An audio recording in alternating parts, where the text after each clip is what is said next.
Thank you, and welcome everybody. And I'll just call the meeting to order. And disclosure any pecuniary interest under the Municipal Conflict of Interest Act. I have one, Mr. Mayor. Okay, Judy, and that's on the drain, right, Judy? Yes. Do you want me to read it out to you? If you want, doesn't matter. Oh, I can mark it on here. Go ahead. Yeah. Okay, it's item 10B6 and 14A, the Public Works Report 2022-017 regarding the municipal drain 39 amended assessment and the associated bylaw. And the reason is our family farm is a farmland tenant of one of the assessed property owners. Gotcha. Okay, so you'll just pull out at that point in time. We'll be I good. will. Okay, Yes. thank you. Moved by Councillor McKenzie, second by Councillor Anderson. The minutes of the Town of Minto, April 19th, 2022 regular council meeting be approved. Anybody opposed? That is carried. Other items as disclosed. Deputy Mayor Turton. And Jean. Anybody else? Oh, Judy. Okay. All right. Moved by Councillor Gutson, second by Councillor Dirksen. The Town of Minto Council convenes the Committee of Adjustment. Anybody opposed? That's carried. Okay, and the first up is the Martin 6275 Highway 89. And I'll call the public meeting to order and state any decision reached by the committee today cannot be used to set a precedent.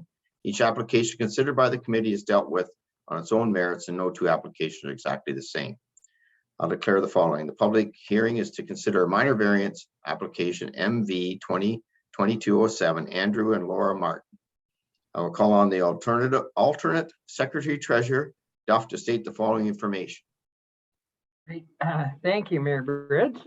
The property subject to the proposed minor variance application is legally described as Concession 14 East, Part Lot 19, and is municipally known as 6275 Highway 89 in the Town of Minto.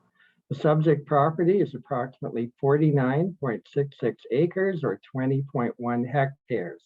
The purpose and effect of this minor variance application is to provide relief for the subject property from the required maximum distance for an additional dwelling unit detached from the main farm residence.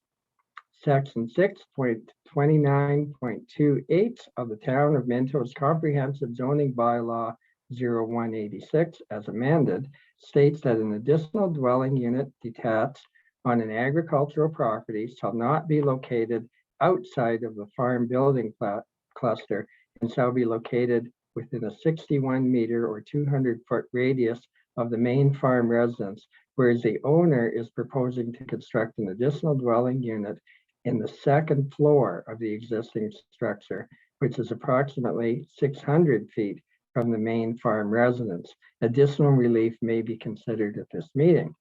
The notices were mailed to the property owners within 200 feet or 60 meters of the subject property, as well as the applicable agencies, and posted on the subject property on April the 19th, 2022.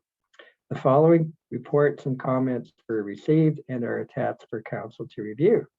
From Ashley Sawyer, Planning Technician, Town of Minto; Jessica Rahim, Senior Planner, Wellington County; Michael Oberl, Environmental Planning Technician, Saugeen Conservation Authority. And I'm not aware of any speakers who have registered to talk at this meeting. Thank you, Gord. And I'll turn it over to Ashley to do the town report. Go ahead, Ashley. So good afternoon. So the council may be familiar with this property. It's the location of the barrel house, and that's actually the structure where the applicant is proposing to put this additional dwelling unit that is detached within the second story of this building that they're not currently utilizing for anything.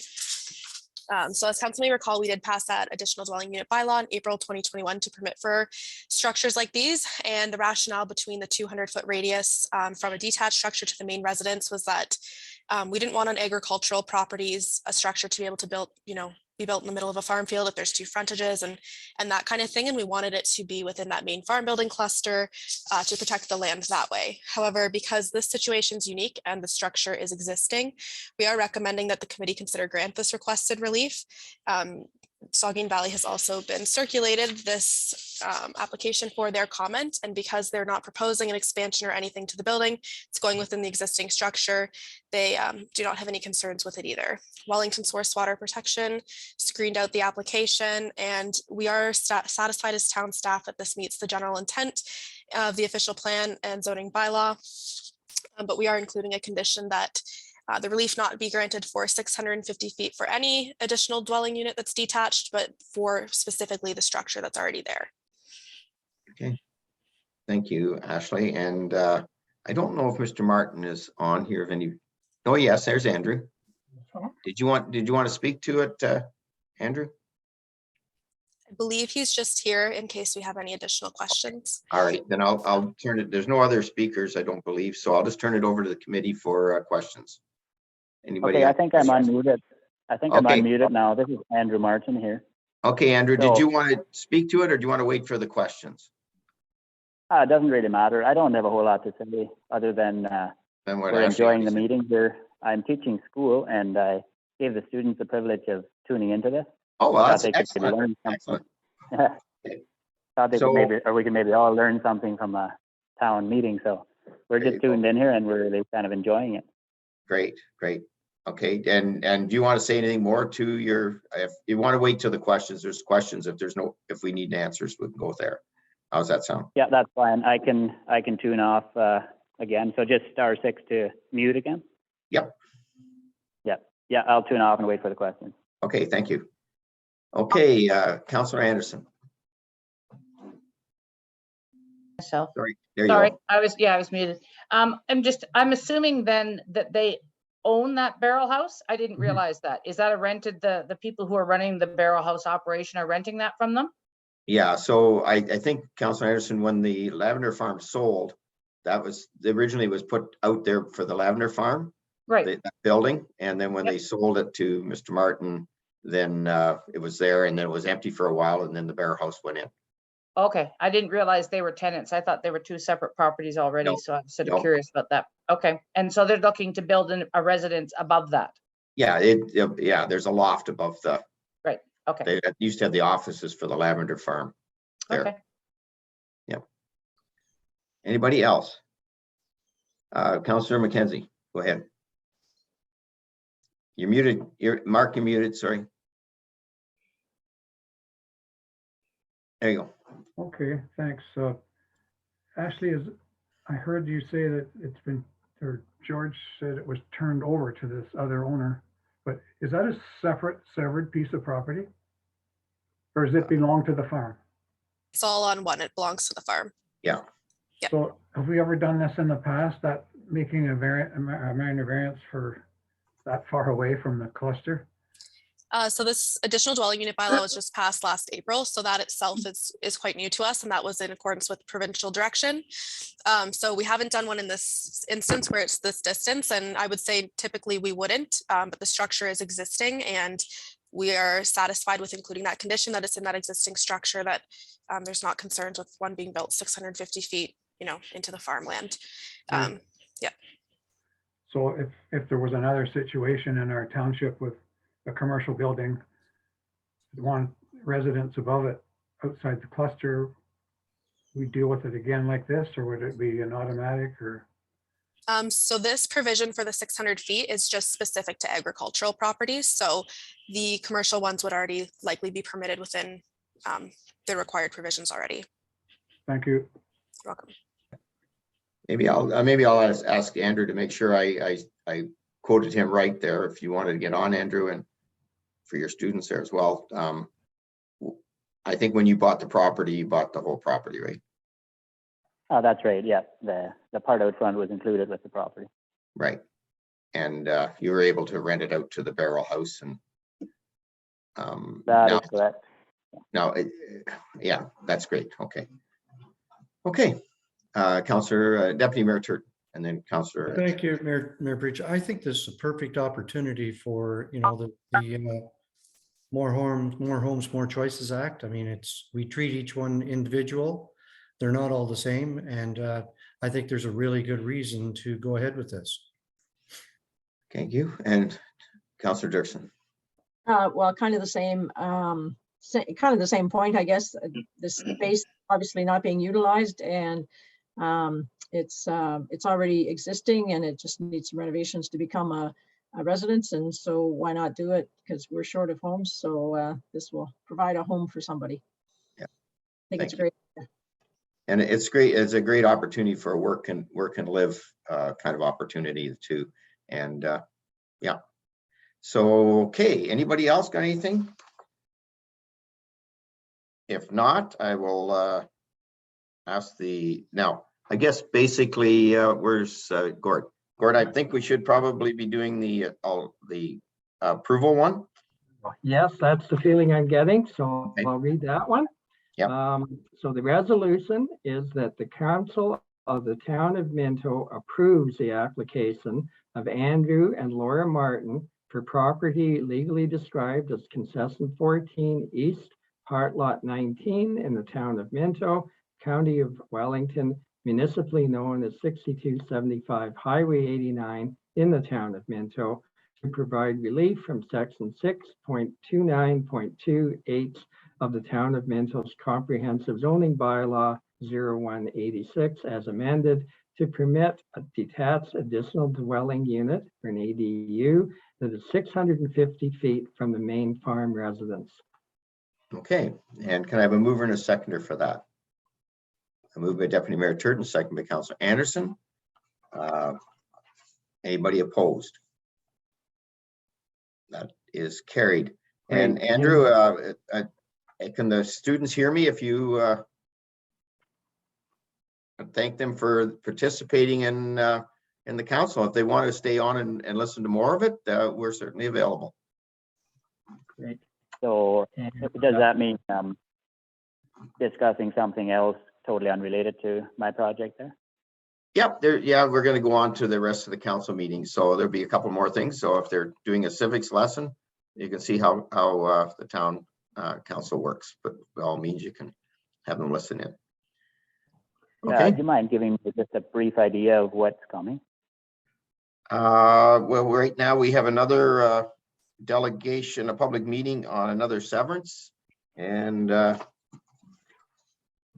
then we'll be going to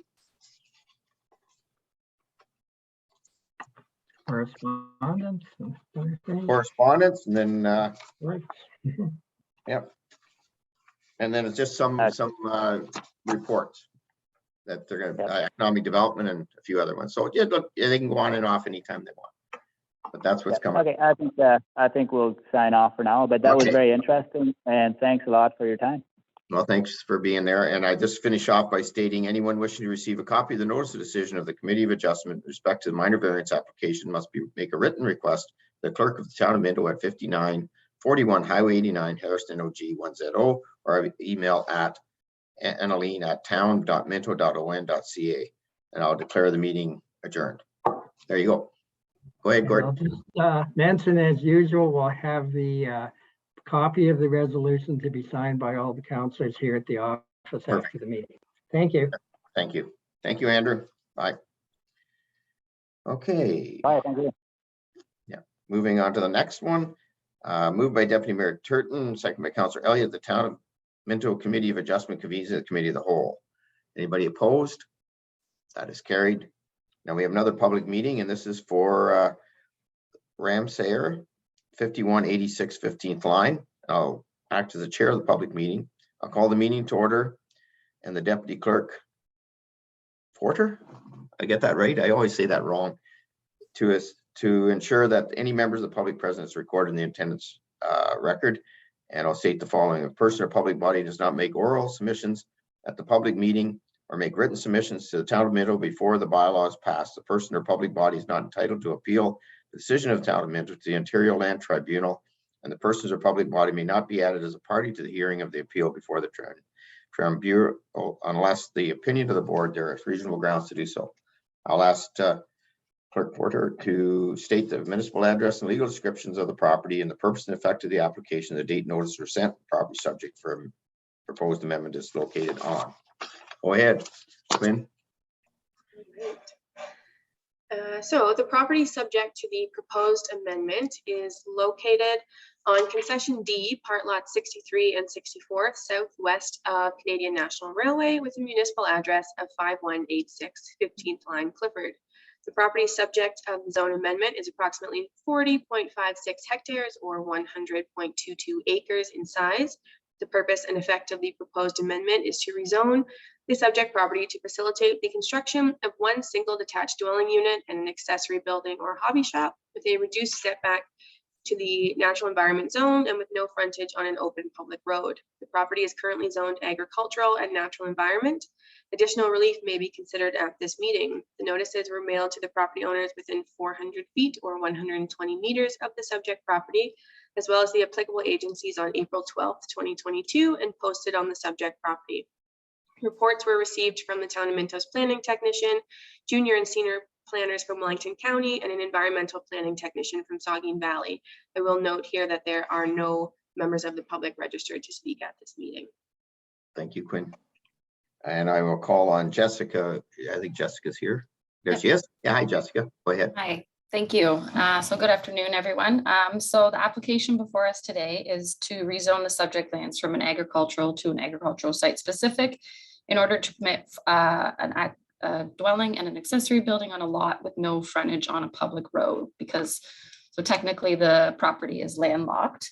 The subject lands do have an existing driveway to access the property. However, it does go over the adjacent property as well as the town unopened road allowance there. So the adjacent property owners at 5198 15th line have applied for a consent application to allow for an easement over those over their property, so that this driveway can continue to be used to have access to the property and behind. And we originally asked for a reduced setback to the natural environment zone. However, through further review, the building envelope did remain outside of the NE zone and met appropriate setbacks for that. So today's request would just be to have the proposed uses on a lot with no frontage on an open public road. Another thing to note, so we didn't bring a bylaw to today's council because in light of Saugeen Valley Conservation Authority comments, there was still a few outstanding matters. So once those have been addressed, then we would be bringing a bylaw to the later council meeting for council's consideration. And if you have any questions, I'm here to answer. I'm going to go through everybody first and then get back. Okay. Thanks, Jessica. And that just bring that note that there is going to be a deferral on this. There's no bylaw today because of the additional stuff from Saugeen. So go ahead, Ashley. You want to do yours and then we'll get to questions. Sure. So I think Jessica's covered it fairly well. The one thing I do want to add when we were speaking with Saugeen Valley is that they're generally okay with the proposed building envelopes based on the site sketch. They just want to do a site visit as well to confirm. And under our bylaw, they do have the authority to adjust the natural environment boundaries as they see fit. So that is the main reason that we're not bringing the bylaw to this meeting. And then the access agreement will come with that following bylaw at a later date. Okay, thank you. And then I see Nick's here. Are you going to speak, Nick? Or is it Murray? Which one are you? Yeah, this is Murray here. So the camera's right here. Okay. So he's the property owner. I'm helping him along with the submittals and the technical side of things here. Good day. Good day. And do you have anything more to add, or did you? Before I open up for questions, so you can be online just in case there's questions that we need to answer. So if that works for you, okay. Okay, I'm going to open it up for questions now. And Councilor McKenzie, I think you had a question. Yeah, thank you, Mr. Mayor. Jessica, does the township or does the town of Minto have to transfer any ownership of property, or it's a given that they can use the unopened road allowance? Like that's going to be there forever into that property. Do we have to transfer any property over to Murray? So through you, Mr. Mayor, as I mentioned, they are doing an easement for the adjacent prop because the driveway goes through the adjacent property as well as the town-owned land. So they are doing the easement to have it go through the adjacent property. And from my understanding, the town is working on an agreement to allow for the access through the unopened road. Ashley could probably explain a bit further on that as well. But, Yeah, so through you, Mayor Bridge, we won't be selling land or anything like that. It's strictly going to be an access agreement that allows the owner to use it and emergency services and that sort of thing, and covers liability from our end as well. So we do have our lawyer reviewing it as well as Thank you. theirs. Oh, okay, thanks. Yep. Councillor Anderson, go ahead. So if they've got this driveway on this unopened road allowance, what happens if we ever want to open that road allowance? What happens to their driveway? I'm not sure if Terry wants to speak on it more, but the location of the property, I would say it's very unlikely that it would be reopened, especially when you look at the adjacent property owner and it's on the 15th line. So I don't know if Terry wants to add anything farther. Yep, the only thing, if we do ever open up that road, we'll just make arrangements for the existing driveway to tie into that new road. So yeah, we'll have that covered. Because it looks like this driveway's been here for quite some time, I assume.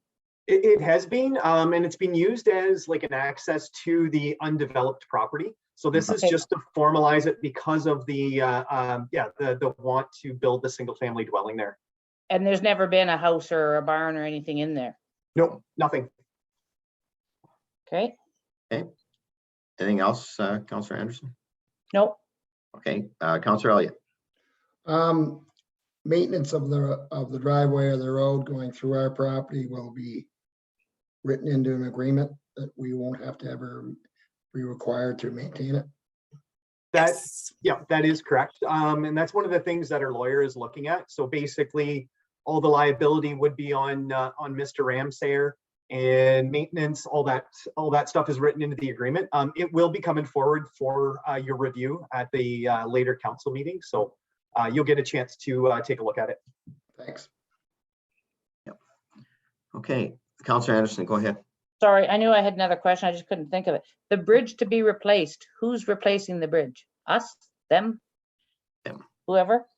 So Won't it's a be us. private bridge on their property, but it is required for the access to the proposed building envelope, but it is solely the responsibility of the owner to replace, and they have been working with Saugeen Valley on that as well. Okay. That's because I wondered, I figured the Saugeen Valley would have something to say about the bridge or have specifications for it. But yep. Okay. And I think, Murray, did you want to speak to that? Because you've had some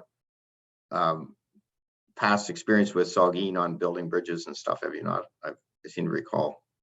Yeah, so Saugeen, they will be letting us replace an existing bridge that's there for 911 access. Right. So it has to carry a certain load. It'll be like that you can run a loaded triaxle dump truck over it kind of thing. And that's more than efficient for a fire truck to go across with its water and stuff like that. And yeah, so we've been in touch specifically with Darren with Saugeen Valley, and he's completed an inspection related to the bridge. I think Ashley, we had confirmed he also has to complete an inspection to confirm the natural environment zone for the residents. And as far as we understand, they've been satisfied so far with those requirements. So right. Yeah. So that's good. Okay, and that's why we're deferring it till you finalize with Saugeen. But yeah, it sounds like it's more of a formality just to make sure in the field that the stakes and the outline of the proposed development is actually within the or outside of the natural environment and the appropriate setbacks. No, it'll be a nice property when developed. Thank you. it will be.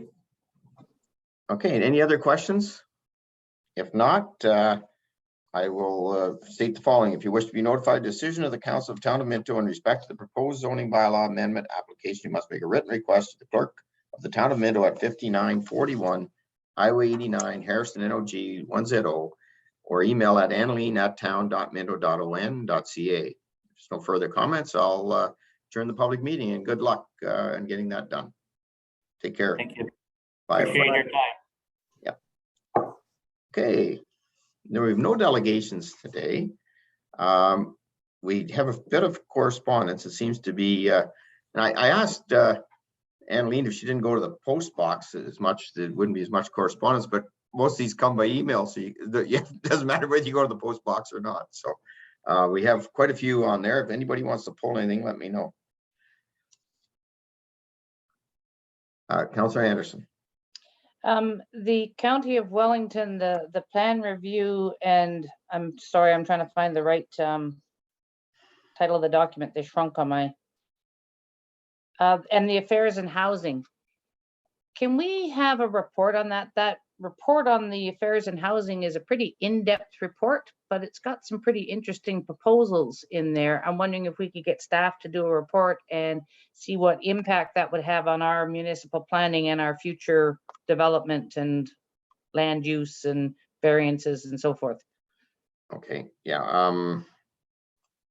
I can bring that back to staff and figure out maybe with you, Councillor Anderson, knowing what approximately you want from that. We're doing quite a bit of it now, but there'll be some reports, and Bill has some stuff later on the official plan changes as well. So, but definitely if you, yeah, we can. Well, I just have some concerns over the some of the areas where we have some say. It looks like it could be removed, and our hands would be tied in ways we maybe wouldn't want them tied.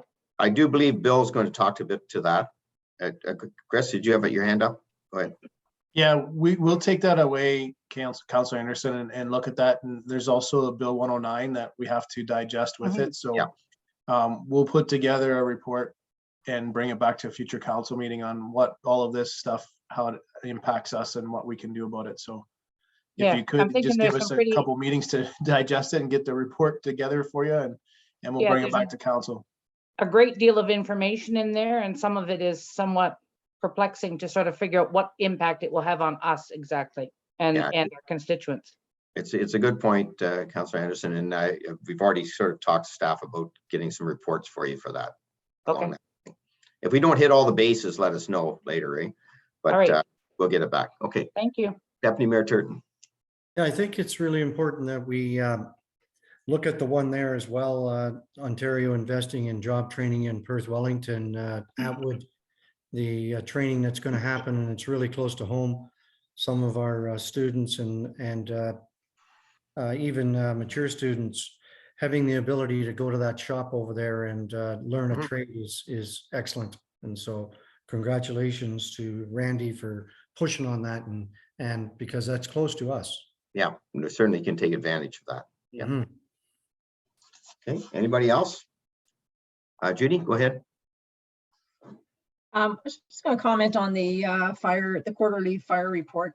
I think we used to get these presented to us. I know the last at least couple of times, maybe longer, I'm not sure.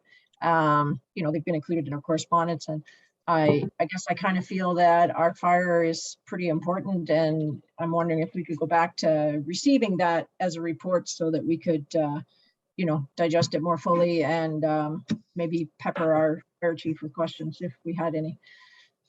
All right, let me turn that over to put his fire chief hat on here for that one, I think. Go ahead, Chris. I'll put both on for this one, but yeah, we can definitely do it as a report. It was just to whether it's in that section or not, we just didn't want to burden the meeting with too many reports. But it's there, and it by all means, if you have questions with that, you can ask them to us at this point as well. So we're more than willing to do that. So was there a particular question on this one, Judy? It was fairly short, but no, I didn't really have any questions. I mean, it's quite complete, but I just feel like it deserves to be not stuffed in with correspondence and maybe have its own spot. Okay. At some point. All right, we'll revisit that then, and we'll take that under advisement. Thank you. Anybody else? If not, I've got moved by Councillor Elliott, second by Deputy Mayor Turton. The council receives the correspondence as information. Anybody opposed? That is carried. Reports of committees.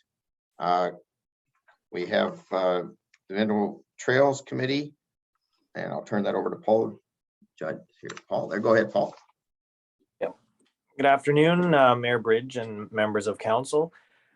Just reporting the minutes here on the Trails Committee meeting from back in March of this spring. So we're able to meet in person again. That was a plus. Couple of the items there that came to that agenda. We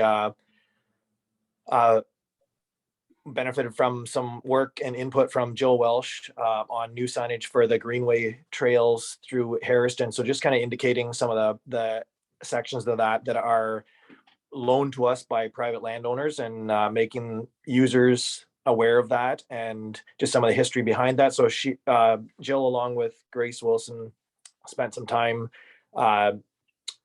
designing those and zeroing in on where they go, and we have just recently received those, so that will be something we're putting up here very shortly. We also have laid out 3 different events. Just again, it's a positive to be able to get people out and doing things and active again. So we've already had an Earth Day cleanup. We maybe weren't as excited about the uptake on that. So we'll visit that again another year to see if we can get a little more engagement from the public. But there were some people who participated in that, just to encourage them to, on their own time at this time of year, to take it upon themselves to help with litter cleanup along the trails and the parks and cemeteries and other public spaces. We're going to run a photo contest through the season with a few categories, and just getting people to submit photos that fall into one of those categories. And at the end of the season, the committees decided to award some gift cards from different businesses within the town of Minto as the prizes for those. And they're going to throw a decent sum at that. So we'll hope we get some good participation on that. The other one we want to do is a scavenger type hunt. We're still laying these plans out on this, but we don't expect to roll that out until the school holidays. Just the logic behind that was that it's a good opportunity for families to do something. So we're thinking that we'd take the 10 weeks of that. We may come up with some sort of object, or kind of like find the gnome sort of thing, like something that we can relocate each week. And with 9 weeks, we can delegate 3 to each general area of the trails, so Clifford, Harrison, and Palmerston.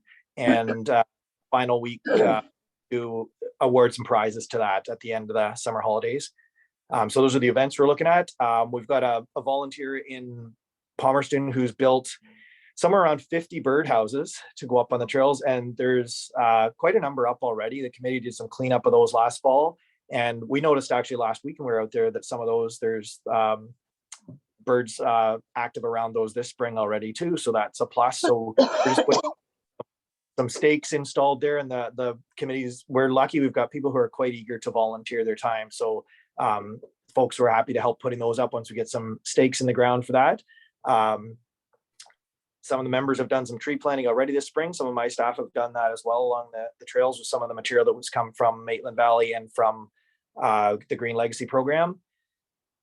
And they've done some mulching too. They're eager to keep up to the projects that they've started from other years.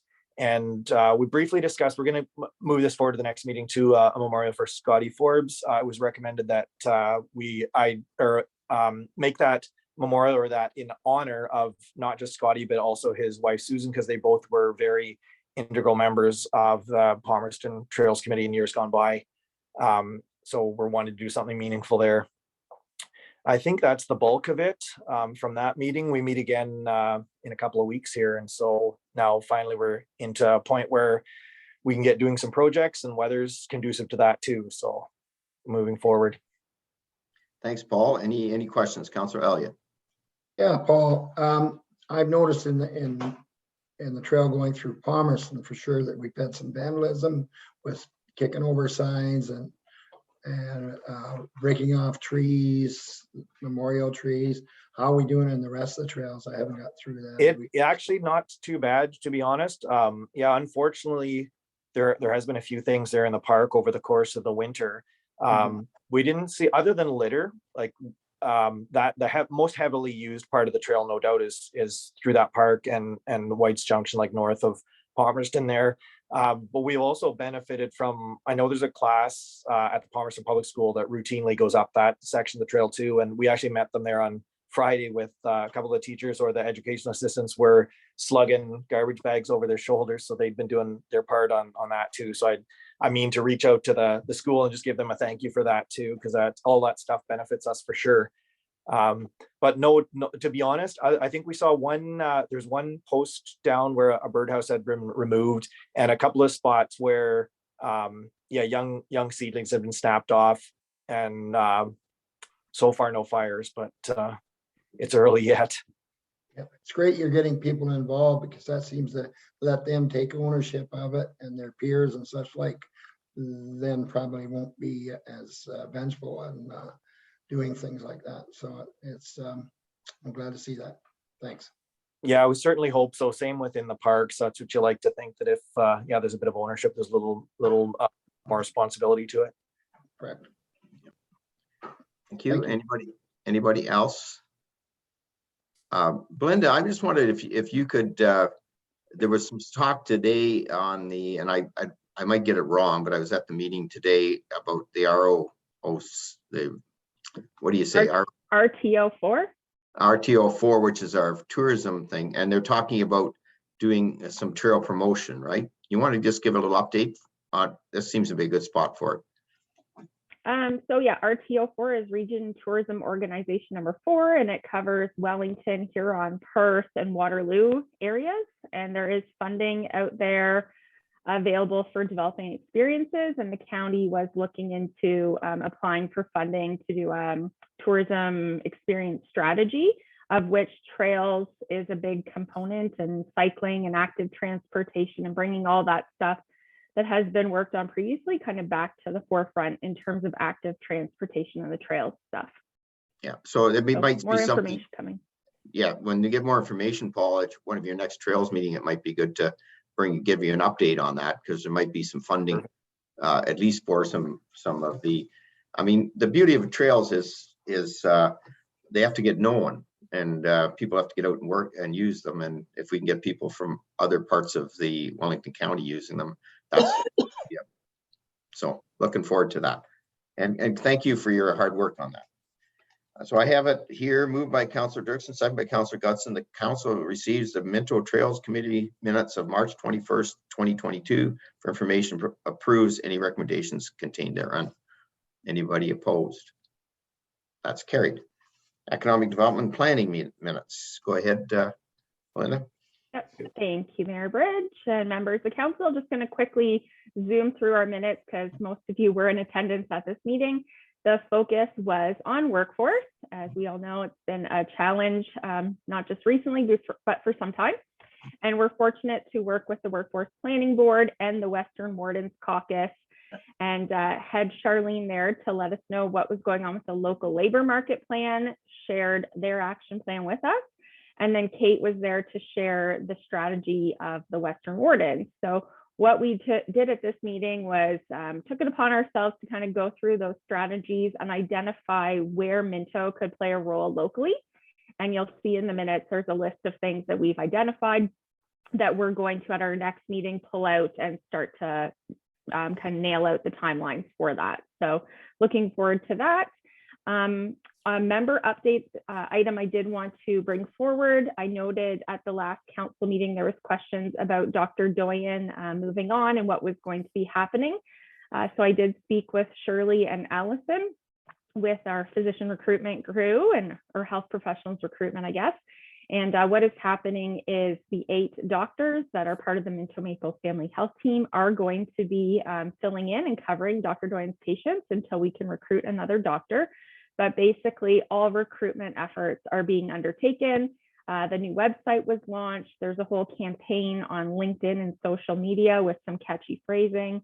The marketing plans are being implemented. They're talking with all the residents. They've emailed all the residents that have been here and the students that have been here, I think, over the last 4 years. Yeah, just like basically all hands on deck. They're looking at hosting a FAM tour, I think end of May, early June. And we're there to provide support as much as possible to obviously replace Dr. Doyen, but also to fill the new medical clinic expansion here in Hairston. And the other item that I wanted to just highlight in here was we did have a patio grant, and that was for the Old Post to expand their patio around to the back of the building. And that was approved at the meeting as well. If there's any questions. I think it's great, and we do have the groundbreaking for the medical center on Thursday. Correct. Yeah, Thursday at 12 o'clock. We're doing a little groundbreaking ceremony with the construction company and family health team, or family health team recruitment folks and members of the board. Yeah. Anybody wants to come out to that, by all means. Councillor Elliott and then Deputy Mayor Turton. Go ahead, Councillor.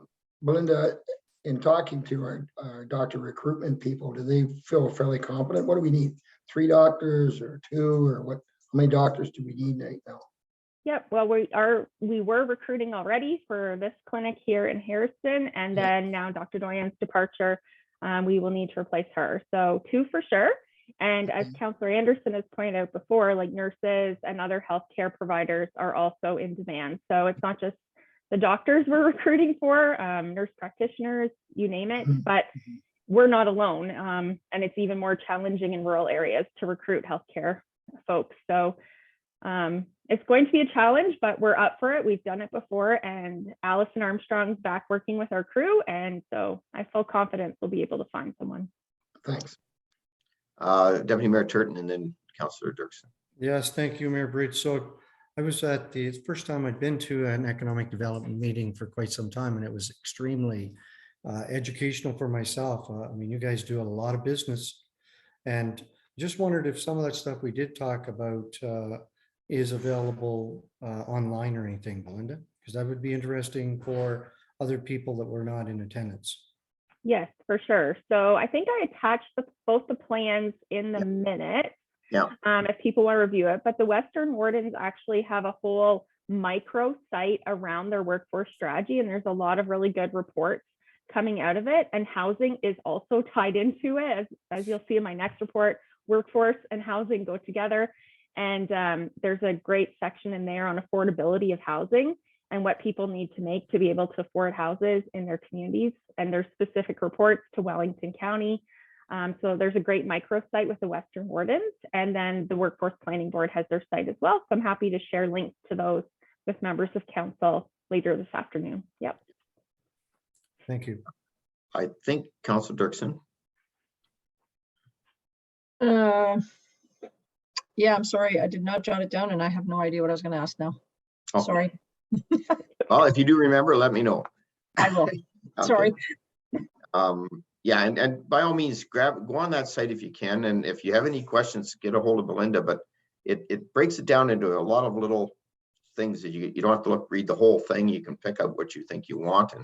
And we are meeting with the federal government on the Western Wardens on the 25th. I'll be on that meeting with some of the senior officials and some of the cabinet ministers, just on our strategies as well. So, and we have brought it to the province as well through at Good Road, before Good Roads, I guess, and so we have had some good delegations. So take a chance to look at it. If there's any questions, by all means, ask Belinda or myself.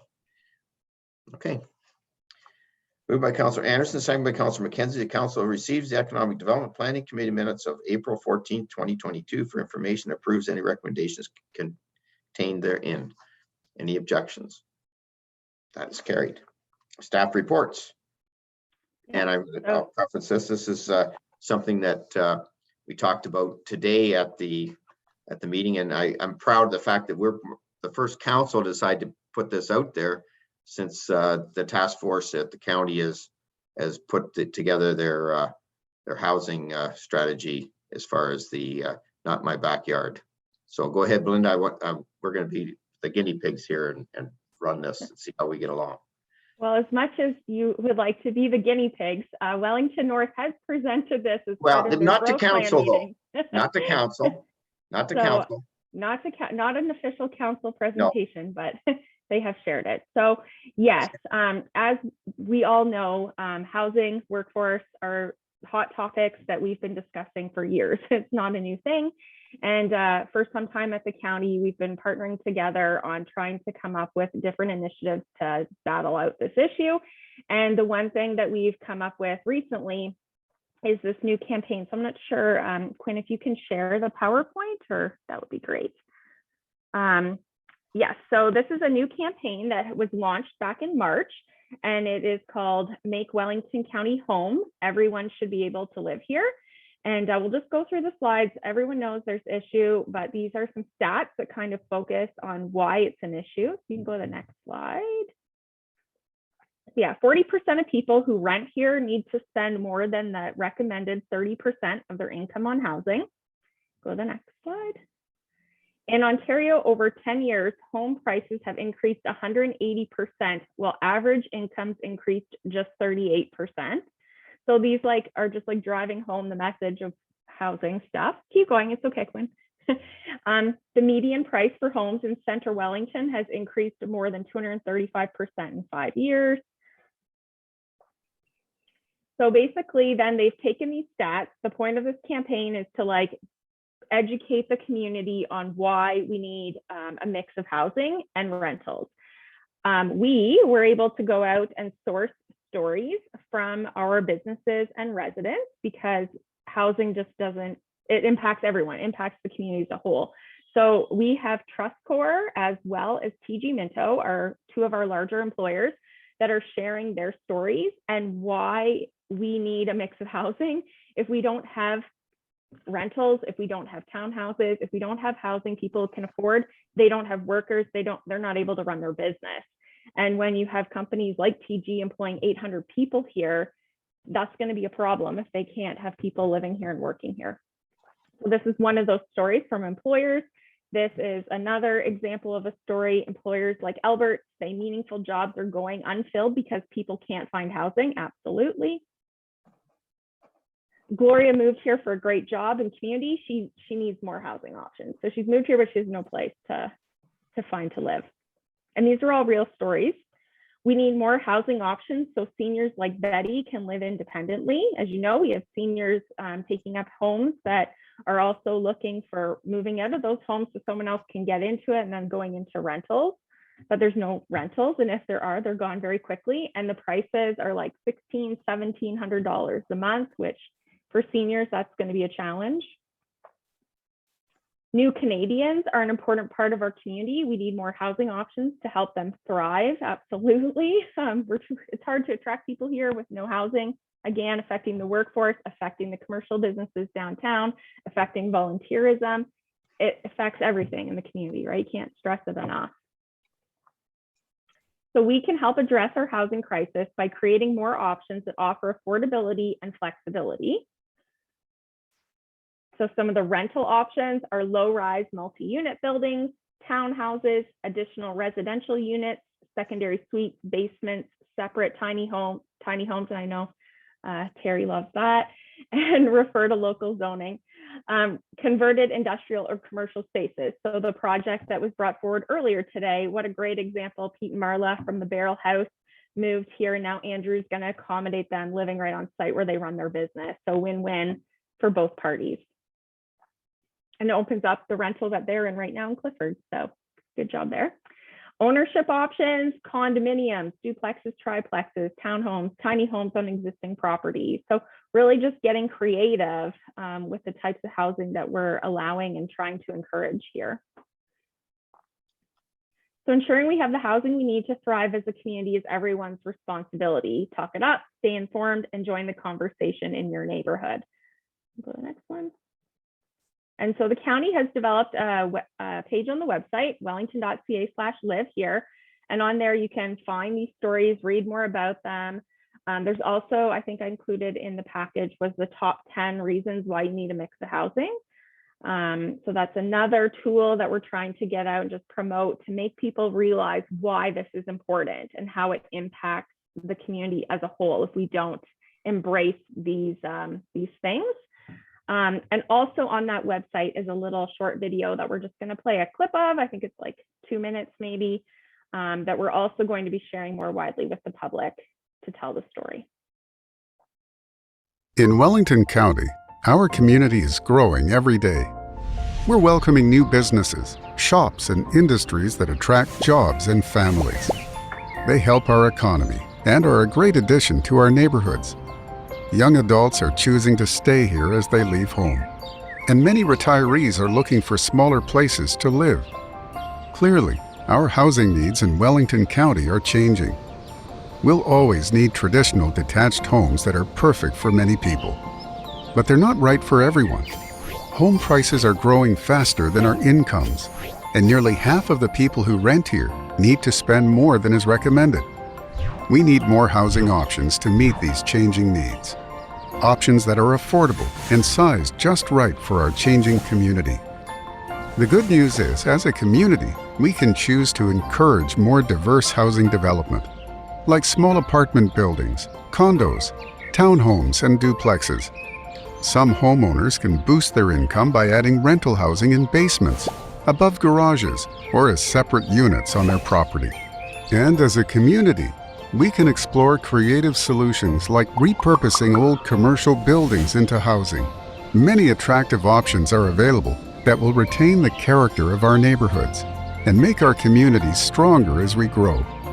Ensuring we have the housing we need is a shared responsibility. Start a conversation about attainable housing in your community and be part of the solution. Wellington County has always been a place where we welcome everyone and do what's needed and what's right to make this the best place to live in Ontario. Learn more at wellington.ca/live here. Everyone should be able to live here. Thanks, Quinn. So yeah, essentially, I just wanted to make everyone aware of this campaign that's out there, to spread the word in our community about why this is important, and to let you know that the county is also working on attainable housing CIP right now, that we will be engaged in the process as well. And they're also going to be looking to talk to our CBOs and ECDEV officers in the next couple of weeks, months, to just brainstorm and discuss other ideas around this topic. So yeah, just wanted to share that with you. Thanks, Belinda. And I just want to add to Belinda's talk there. We're starting the campaign, so you'll hear it on some of the local radio. You're going to hear it. You're going to see it in the Wellington Advertiser. So it was good to bring it to you so you have an idea of it in case you get any questions. I must say this council and previous council has been very good about understanding to try to work on some of this. And we've done a lot of good infill situations where we added density. We've certainly done some work with our, I don't want to call them tiny houses, our additional residences. And I believe there's quite a few in the works right now. People are adding and taking that and working with that project. So I think the building inspector will, Terry will come back to us with a bit of a idea down the road as how we're doing, but I think he's got quite a few in the mill right now. So obviously we've got some take up on it.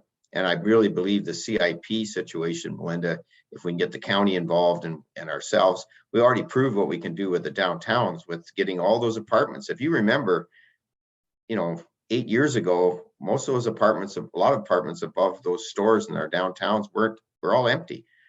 They weren't being used, and now they are being used. I don't think we have many empty spots that we can actually do. So that's on this council and the previous councils to pat themselves on the back a little bit. We've already started some of this work. So, but again, we've been involved, but I think what this campaign is going to try to do is explain to our residents and our ratepayers of why we need to do this some more and why we have to change our thought processes, that we can't all be single family housing anymore. We have to have more options. And so we have to educate people, because unfortunately they haven't had the ability to see this like we have. So this is what this campaign is all about, just so they have a better understanding that if you're going to have your restaurants open 6 days a week and fill them with people that work there, if they can't find a place to live in our area, they're not going to be able to open up. And we're seeing that already in places where some of our businesses can't open every day because they don't have enough staff. So I appreciate all the hard work the councils have done, this council and the previous councils, but there's a lot of hard work ahead of us. So questions for anybody? Great. Thank you. And I'm gonna, where have I got this here? Moved by Councillor McKenzie, second by Councillor Elliott. The Council of Town Minto receives the report Economic Development 2022-10 regarding the Make Wellington County Home campaign as information. Anybody opposed? That is carried. Next up, I got the 15th line. Ramsey Cook. This is the land division one. We already done this one? No. Who's doing that? Yeah, I'll do this one. So Sure, the first one was, yeah. So the first one was just for a public meeting. So I won't go too in depth because we've already discussed this quite a bit. But This is for the actual consent. So that's the easement that's going over the neighbor's property and the conditions that we would like in there as well. So as part of the consent for that easement, we've included the access agreement to address the part for town-owned lands. That agreement will be registered on title. We also are looking for zoning compliance, which is what that public meeting was for earlier as a condition, and that Saugeen Valley is satisfied with the building envelope. Other than that, they're very straightforward conditions, such as financial and otherwise, and accounts are in good standing and all of that. So I'm here if you have any additional questions for this development. Questions on that report? Seeing none, so moved by Councillor Gutson, second by Councillor Dirksen. The Council of Town of Minto recommends the County of Wellington Land Division Committee approve the consent application for B3622 Ramsayer Cook for land legally described as concession D, parts lot 6364, southwest of the Canadian National Railway with municipal address of 5186 15th line in the town of Minto, and the following conditions be considered. And I'm just going to not read them all if anybody has any questions on the conditions. And further, the owner executes the town of Minto an access agreement, and further, the council considers passing a bylaw on future meeting, authorize the mayor and clerk to sign the access agreement. Anybody opposed? That's carried. Okay, and next up, you have another one, Ashley. Go ahead. Yes, so this one is for the Elgin Street Road extension. So you may recall this coming before you a few times regarding the consent and the hold removal. And this part is actually for the Elgin Street extension agreement itself. So it outlines that it'll, sorry, this will be addressing condition number 13 of the 7th. This outlines that it will be solely the cost of the developer to construct the road, the servicing therein.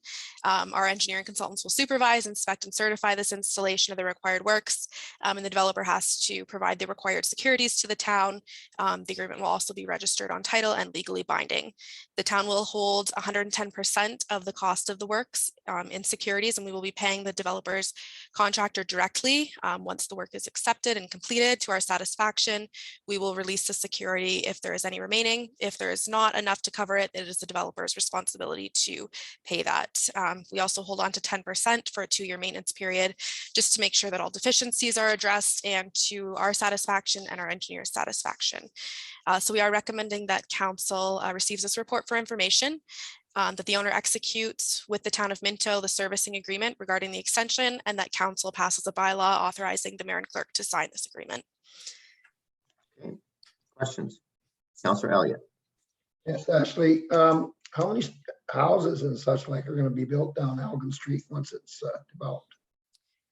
So there's going to be a cul-de-sac bulb, and the 2 lots that are severed off with this severance will be single detached. And then I believe there is roughly 10 single to semi-detached mixed total, but primarily it will be single detached. Thanks. You're welcome. Any other questions? Deputy Mayor Turton, go ahead. Thank you, Mayor Bridge. I mean, this is another opportunity so we got 3 local people working on this, and opening up Elgin Street is just given another opportunity for housing, and it's exactly what we need. So I'm really glad that this is brought forward. I know that they've been working on it for you as well, Ashley, and some of your folks have been working on this for a number of months and likely years. And it's great to see that it's going to have buildings on. Yep, good point, Deputy Mayor Turton. Okay, and so moved by Deputy Mayor Turton, second by Councillor Anderson. The Council of Town Minto receives the planning technician's report, the site servicing agreement pertaining to Elgin Street extension and Palmer's for information. And further, that the owner executes with the town of Minto a site servicing agreement regarding the Elgin Street Road extension. And further, the council considers passing a bylaw in regular session, authorizing the mayor and clerk to sign the site servicing agreement. Anybody opposed? That's carried. And next up, go ahead, Ashley. So this is my final one for this afternoon. So this is regarding the Lawrence Street or Lawrence Avenue draft plan of subdivision for Jeff Metzger. So the property is located at the end of Lawrence Avenue in Harriston, and they are proposing 10 single detached lots on a cul-de-sac. As I outlined in my report, it's a little bit easier to follow with the visual. Block 11 will be deeded to the town, and that will make the lot beside it that the town owns a buildable lot. It is zoned for single family, I believe. The other thing I wanted to point out is that the school walkway is proposed to be relocated. It's a little bit easier again to follow in that visual. So the draft plan of subdivision is coming down home stretch. This shows the conditions that they have to address to get that formal subdivision agreement in place before they can start their construction. Primarily, from my understanding, it is the engineering and the technical side of things that need to be worked out on the town's end, that COBIDE and Triton have been working closely together. Once the conditions of the draft plan of subdivision are met, the subdivision can then be registered and then lots can be built on and sold. So town staff feel that we're at a point now where we're comfortable in recommending this draft plan of subdivision, and all of the conditions are outlined in Schedule A of the report. So there's quite a few. That also includes conditions from other external agencies such as Canada Post, the school board, Maitland Valley, that sort of thing. The other thing I did want to note that you'll see come before you at a future date is that during the process of the subdivision, it's come to be discovered that Lawrence Avenue is actually legally called Lawrence Street. So rather than renaming and putting up new street signs and having everyone change their address and their personal information, we'll bring a bylaw forward, formally changing it to Lawrence Avenue. I am here if you have any questions, and I believe the county is here as well. Questions? Deputy Mayor Turk. 12 years ago, you guys, the town bought this. It's been 12 years. Finally, we're getting a draft plan, right? Matt, I doubt if you were around then, but I have one question. And this is really good to see as well. Local developers moving things ahead. My question is the services. When they go down Lawrence, and help me with this, dumb question if it is, and I apologize. Are we going to swing up William? How's that work? And I know that has nothing to do with the draft plan, but just a simple question. Thank you. Who wants to answer that one? Terry? I can take that one. So because of gravity flow for the sanitary, they do have to go through the end of the bulb to William Street and then down to the corner of William and George. Yeah. Nice loop. Yep. And there's a possibility of more development on William Street then, when that happens, if it happens. Well, when it will happen, but it's nice. And I must say, Deputy Mayor Turton, yeah, we bought that property 12 years ago, and the school board wasn't happy afterwards. But anyways, because we bought it reasonable and we got the building taken down. It's when this final development gets done, these 12 units or whatever, that's an amazing feather in a lot of the councillors' caps over the last few terms, because that whole area is now paying good taxes and helping the development of Harriston for sure. And that was sitting there, you know, with a school on it that unfortunately had asbestos and other problems. So yeah. It's a good news story for sure. Okay, so I have moved by Councillor Dirksen, second by Councillor McKenzie.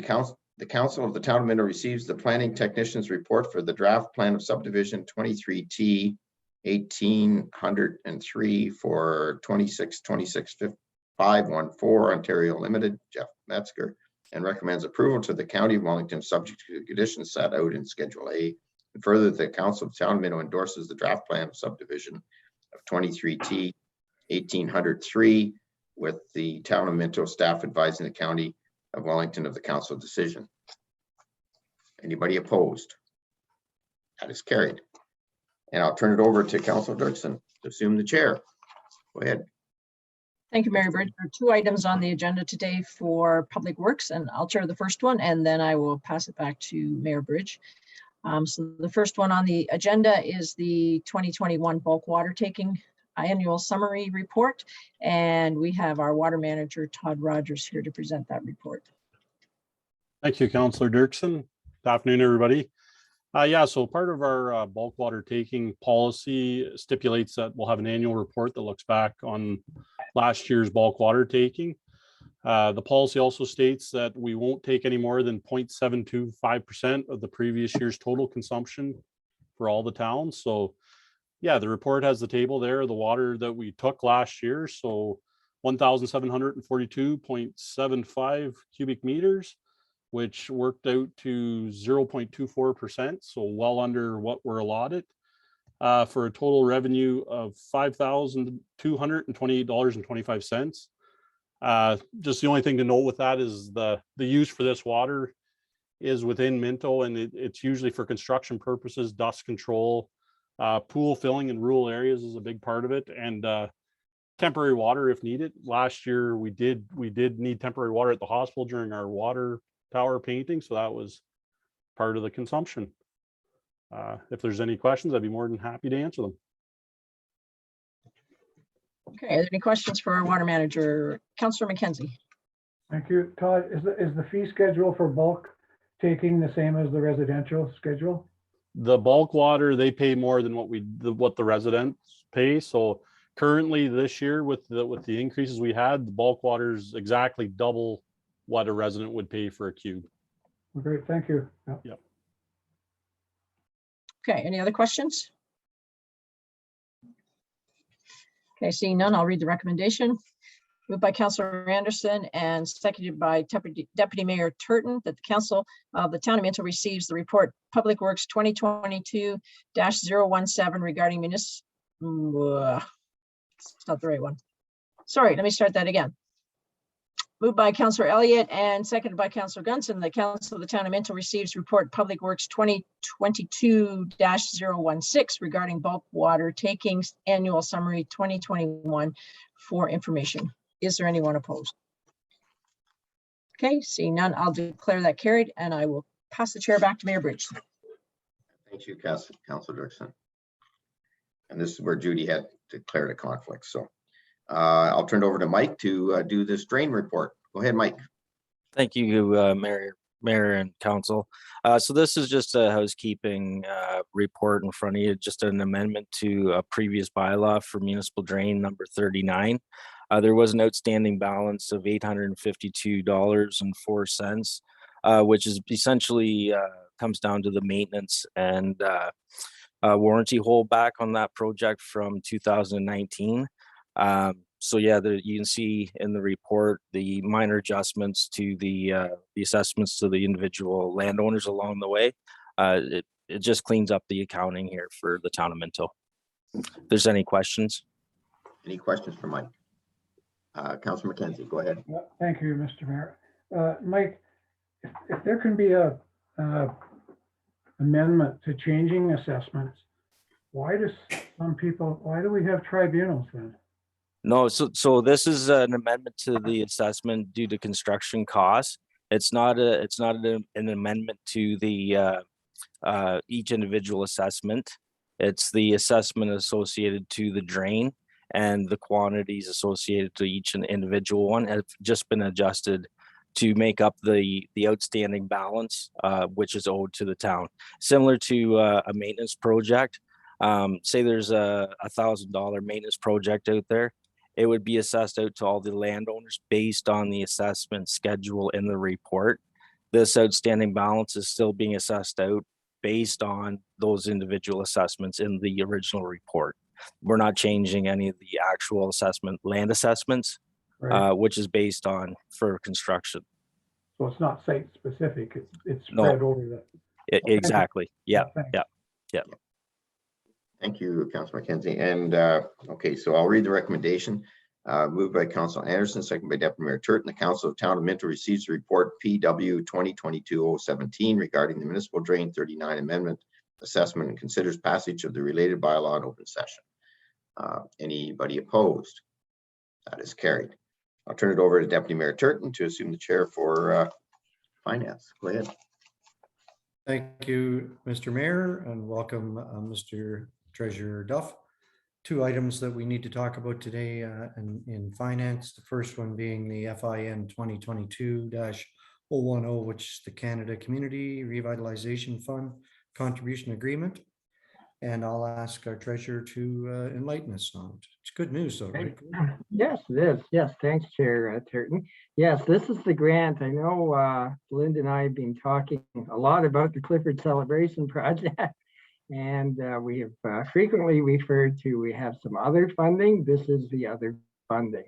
So in addition to the Canada Healthy Communities Initiative, this is through the Canada Community Revitalization Fund, and it's administered through FedDev. So this is federal money, and we recently received the contribution agreement, and as usual, they'll ask us to sign that, and then we'll be on to the next step. But yeah, we're fortunate to have 65,335. So as you know, we've had some cost overruns, like most of our capital projects this year, and this will go a long way to alleviate that. And hopefully we'll be able to add back a lot of the elements that we had to take out.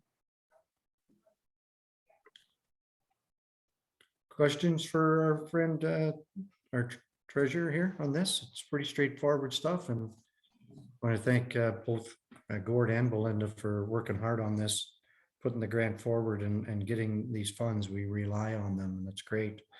That's going to be a beautiful park. No questions.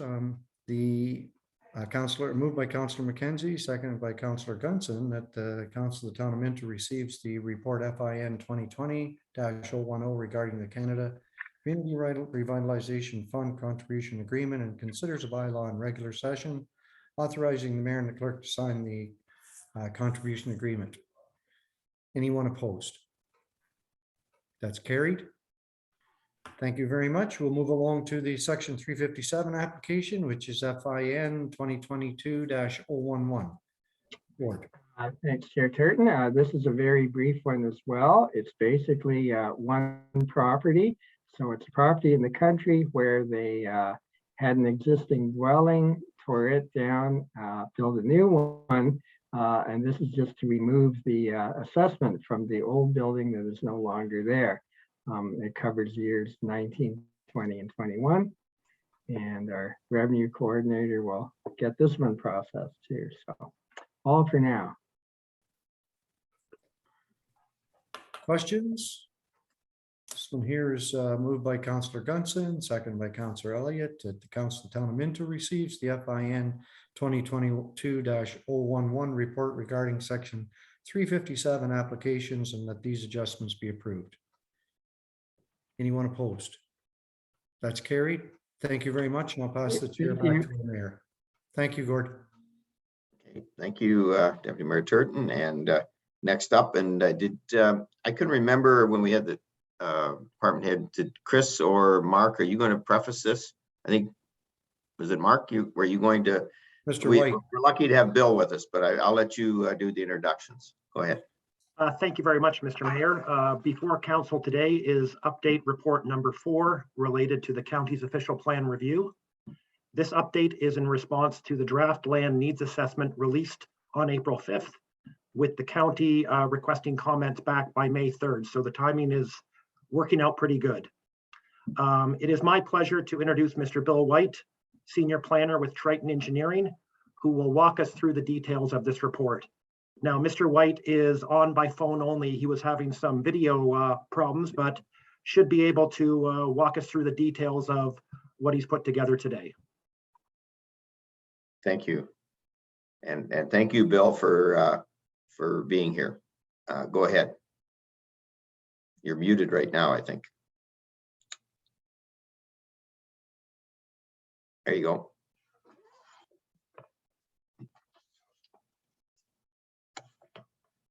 Go ahead, Bill.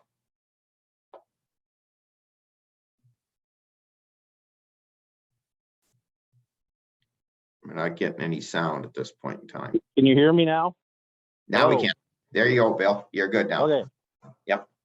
Thank you. Sorry, we're in a more rural part of Texas right now, and I apologize. As soon as Belinda started playing her video, my Wi-Fi went off. But I'm back here, and I'm ready to go. Okay. Can you hear me okay? Can you hear me okay? Yes, yes, we can, Bill. Can you hear us? Okay.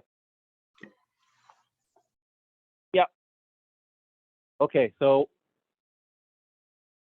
one second, we're moving around in the building. Can you hear me now still? Yep. Okay. again, thank you for the introduction. And as Mark said, this is another update report on the Municipal Comprehensive Review.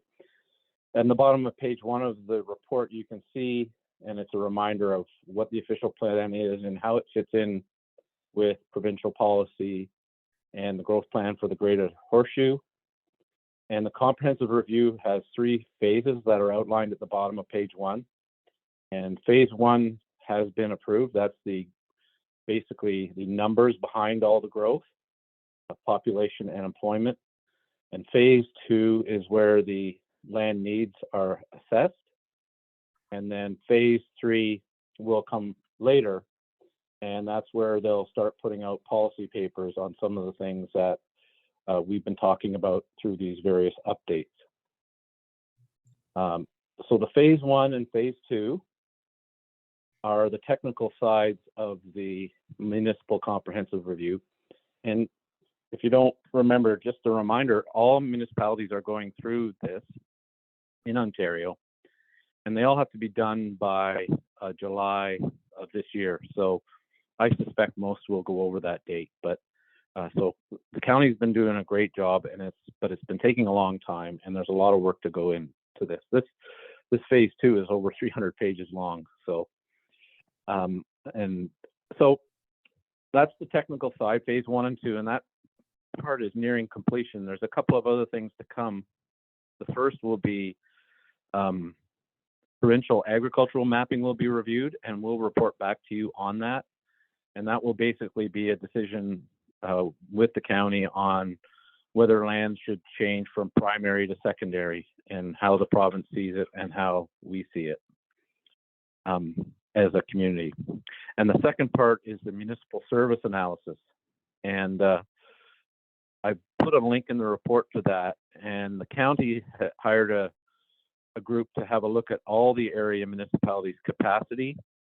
We're talking about capacity in plants, water and sewer plants, not the rest of the infrastructure.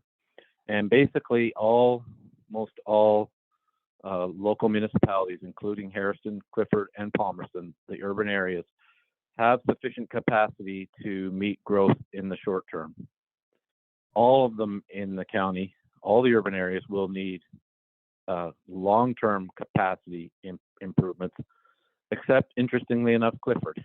So that Clifford system, well, it needs some improvement to the linear infrastructure and so forth, and you'll need to keep updating the plants and so forth. In terms of capacity, it's good. So it's one of the few urban areas in the county that has enough capacity for the long-term growth to 2051. Just a short note about Minto's further work done in the area of servicing, and Triton had presented through Lindsay and Chris the water and sewer servicing strategy. And that's a much more detailed look at servicing in Minto, and it looks at not only capacity but what they call the horizontal infrastructure, the stuff in the ground and water towers and stuff like that. So again, just as a short assurance, there is capacity in the vertical and horizontal infrastructure for short to medium term growth in Minto, but the importance of long-term capital planning, I mean, you all know about that. That's important too. So that's part of the county analysis. So in terms of what they found in the servicing side, I think we're in good shape in Minto. In terms of where this goes, as far as implementation, we did a report to you a few months back on Official Plan Amendment 119. That's the start of implementing the Municipal Comprehensive Review, and there'll be at least one more major amendment that will implement a lot of the things that we'll talk about today in this phase 2. Is everybody hearing me okay still? Yep. Yeah, Okay. You're good, Bill. So, thank you. So on the middle part of page 2, there's 5 bullet points that outlines the purpose of what the phase 2 does. And then following that, there's a short paragraph refers to Ontario's methodology. What that means is that the county and everyone in the province has to follow a handbook, for lack of a better word, that the province publishes on how to do these municipal comprehensive reviews. And that handbook, as far as I can tell, the county and its consultant have followed dutifully and done a good job on. But there are a few areas where they exceed what that handbook says. There's nothing wrong with exceeding it. It's important that these discussions be had on issues that aren't in the handbook. And I'll point that out as we go through a couple of the things that sort of aren't mandated by the province to do, but the county is doing anyway, and I think it's a good thing they're doing them. So on page 3 there and 4, there are maps of the urban areas of Minto, Palmerston, Harrison, Clifford. And what we want to talk about first is what the phase 2 referring to as the built up area or the purple area. And the purple areas on those maps are where the province and the county expect infill development to go in. So what infill is well, you know what it is. Most of you have seen a lot of it over the years, but it's in the existing community, lots being developed for housing, not on a greenfield site where a new subdivision sort of extends out into a green area, but within the existing community. So I heard mention of George Street today. That would be an infill development. And I think there's another example in the report of the old ball field in Clifford. That's infilling. So in the phase 2 report, county is setting an intensification target of 15% of all future units for the next 30 years will be infill development. So my estimate of that is about 300 units in the next 30 years are expected to be built in those purple areas. 120 of those units will come from the second housing units.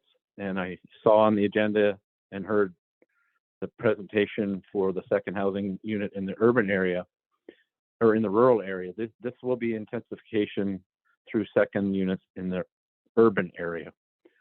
So that's going to be more and more predominant over the coming years. And that's going to represent more than 10 units a year in Minto. So moving on to page 4 of the report, there's reference to the town's intensification target being slightly lower than the county's 20%. And the reason for that is you've done such a good job with intensification over the years that a lot of the lands have been taken up. So it mentions that the rate between 2011 and 2019 was about 30%, 29 to 31. So they are not predicting that the town will be able to meet the 20% in that time because you've done such a good job before. A lot of the lots are taken. And then the second point was that some of the urban area, particularly in Harrison, is in floodplain. So aside from the purple areas where they expect 15% of your growth to occur, there are community areas outside the purple areas where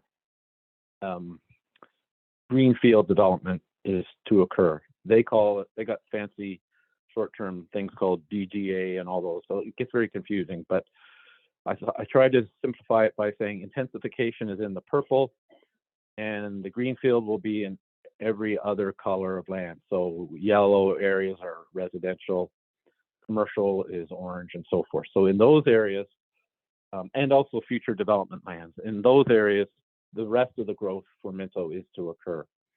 And so in simple terms, what they've done is they've predicted how many people will be in Minto by the year 2051.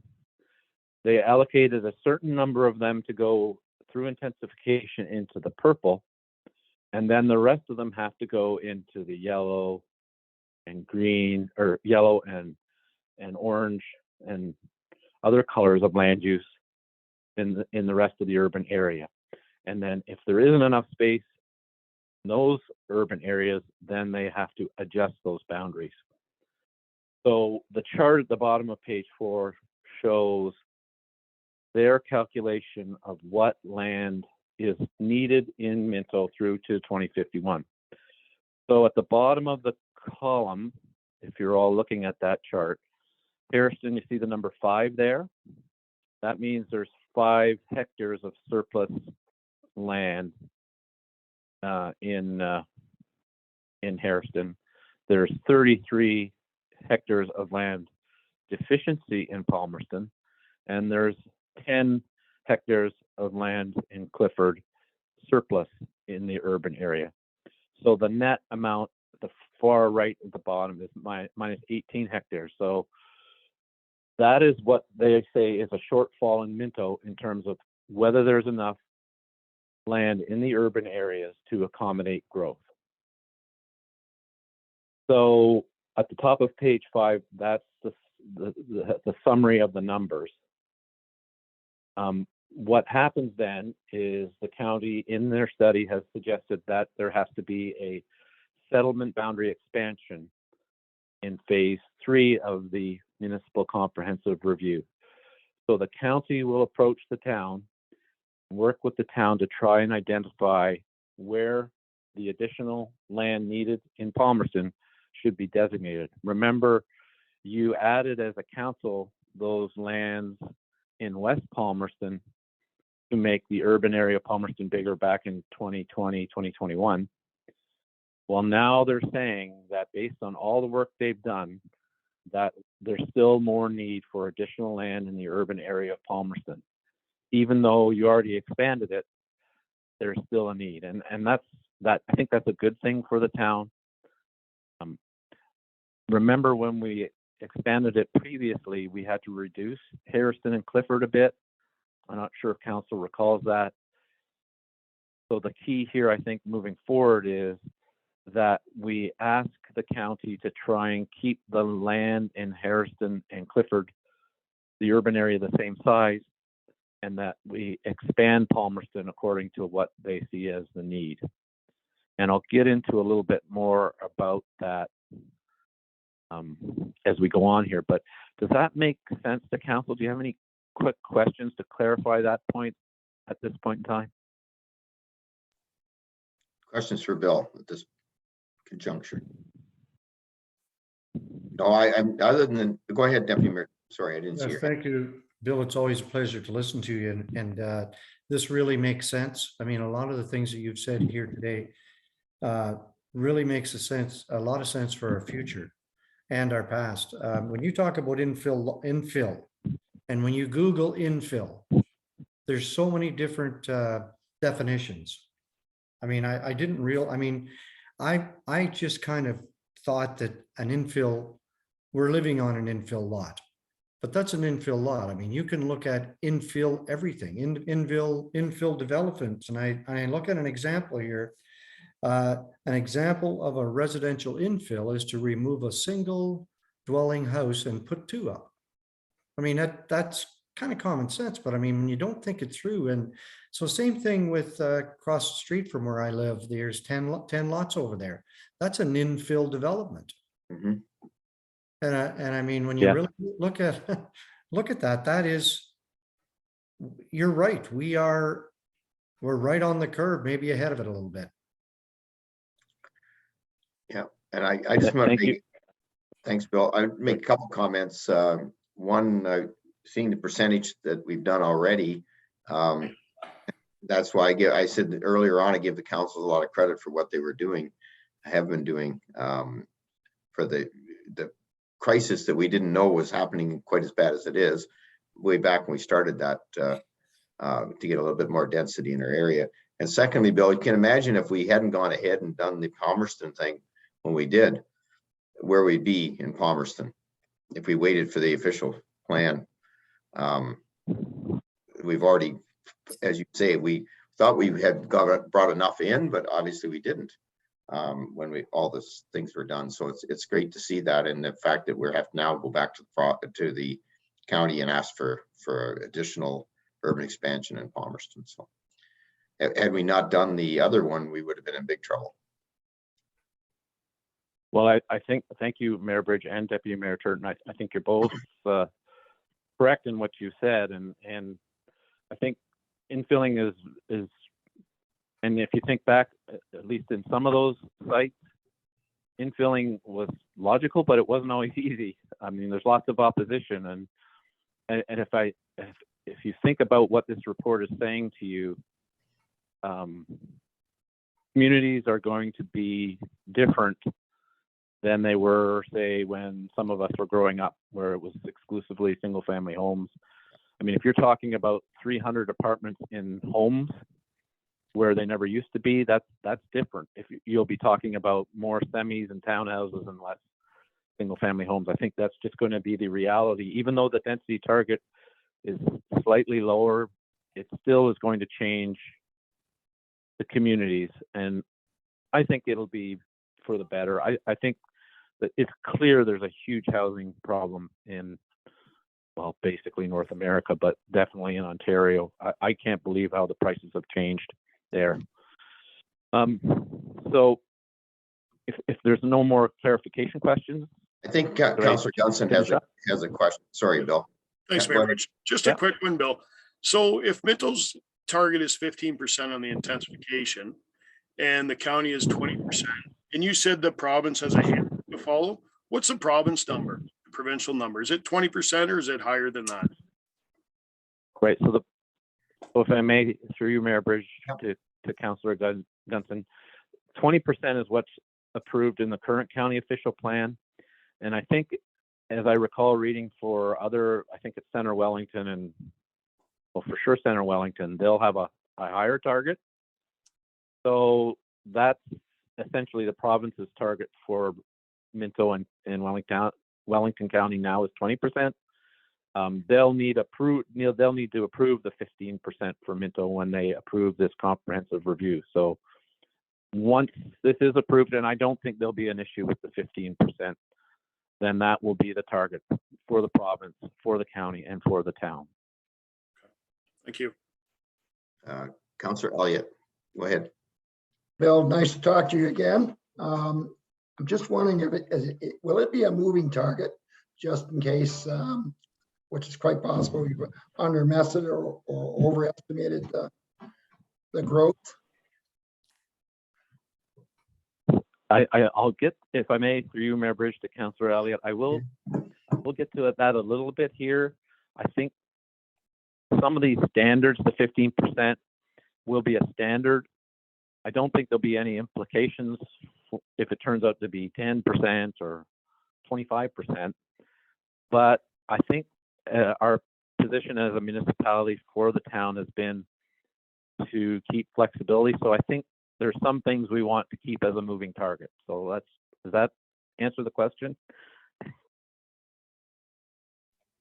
Kind of, just, if we've underestimated, should we try and grow on the large end of it? So, or how should we do that? Yeah. If we get caught with not enough land, that kind of puts us in a spot. Well, exactly. That's what the county is trying to avoid here. Do I think they've given us enough leeway or given the town enough leeway? I think yes, based on sort of what we've seen over the last, I'll say 20 years.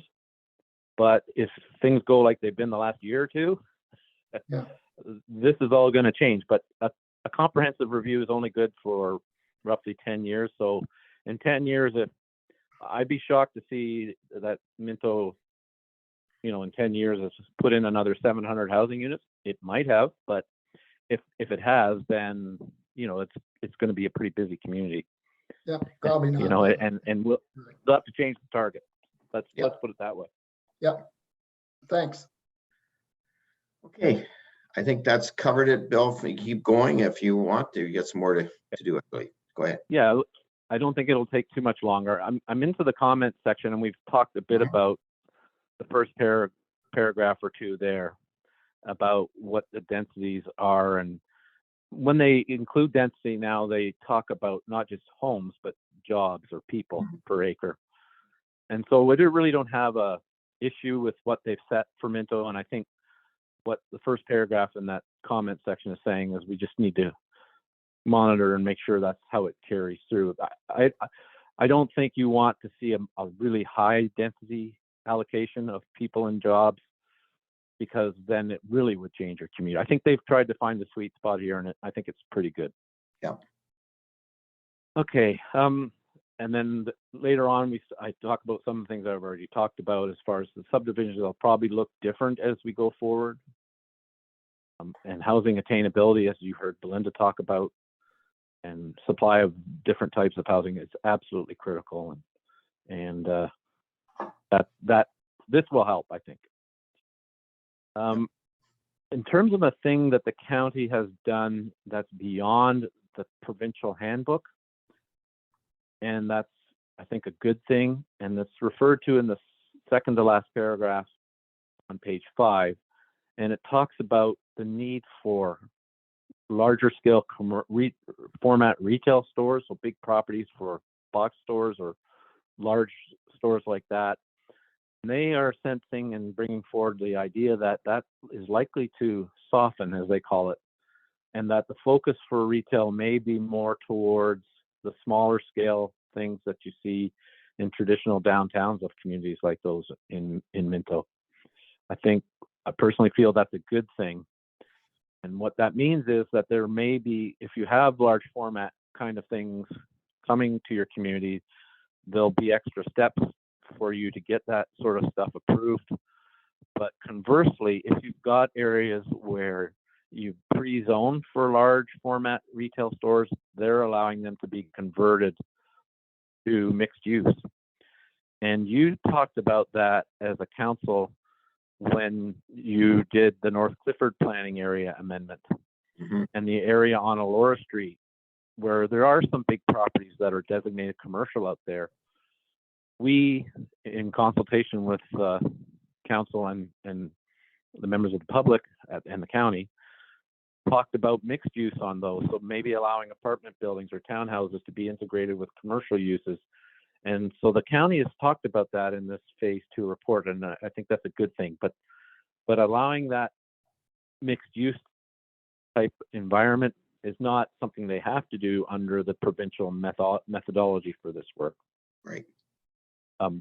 They also identified a deficiency in commercial space for Palmerston. It's not large, but they're going to be looking for a few hectares of land in Palmerston to go commercial. That probably can be accommodated in the future development lands that we set in West Palmerston, but that'll be something that will come back to you to make some decisions on in consultation with the county. Right. The last part of this analysis, again, that's kind of outside the provincial handbook, is the look at employment lands in a sense, industrial parks. And we've always heard that, and we're concerned that we were well oversupplied in Minto. And it turns out that we are, but not grossly. The county overall is undersupplied, and Minto's slightly oversupplied. They're not, I think it's 14 hectares of excess industrial land in Minto. But there's a need for 118 hectares to be added across the county. Most of that will go in Center Wellington. The short form way of rephrasing this is that even with the expansion to the industrial park in Palmerston that was put in that amendment a couple of years back, I don't think that the county is going to limit that or make it smaller. In fact, I think they're just going to leave it alone. And so while Minto is slightly oversupplied in industrial land, it's not grossly oversupplied, and it sits in the context of a county needing more industrial land. So, and I think you've experienced that because since I departed the scene there, you've sold even a lot of industrial land. So you've been very successful at that. So we always had that little worry that we had too much industrial, that maybe it would be taken away. Based on my review of the phase 2, it doesn't look like that's going to happen. So in the conclusions, the first 5 points at the top there, those are parts of your resolutions that you passed before. And then the bold explanation is what's kind of come out of the comments that you've made. So I won't go through those unless you'd like me to, but in terms of 66 housing units a year and 70 jobs per year between 22 and 2051, still feel that's a good, ambitious target for Minto. And as Councillor Elliott said, if it really keeps going gangbusters like it is, that may need to be evaluated in 5 to 10 years. The rest of them are going to be dealt with by policy option papers that'll come in the phase 3. There is that little issue about rounding out and infilling settlement areas in the rural community. We'll keep monitoring that for you. The county showed some leeway on that wording. I think that's important. There is over the next 30 years, you're going to see an awful lot more urban development on full services and less rural development. There's just no question about it. I think it's in the range of 20 to 30% of where housing is now. It's probably going to be, because the urban areas will grow so fast, the rural will probably be down by 2051 to around the 10% mark. So it's going to change for sure. And that's not necessarily a bad thing for preserving farmlands and so forth. And but I think council was concerned that we keep the options open for infilling and rounding out in settlement areas, in rural areas, and we're not more restrictive than policy of the province allows. So there's 3 bullet points at the bottom of page 6 and 3 at the top of page 7 that outline the additional comments.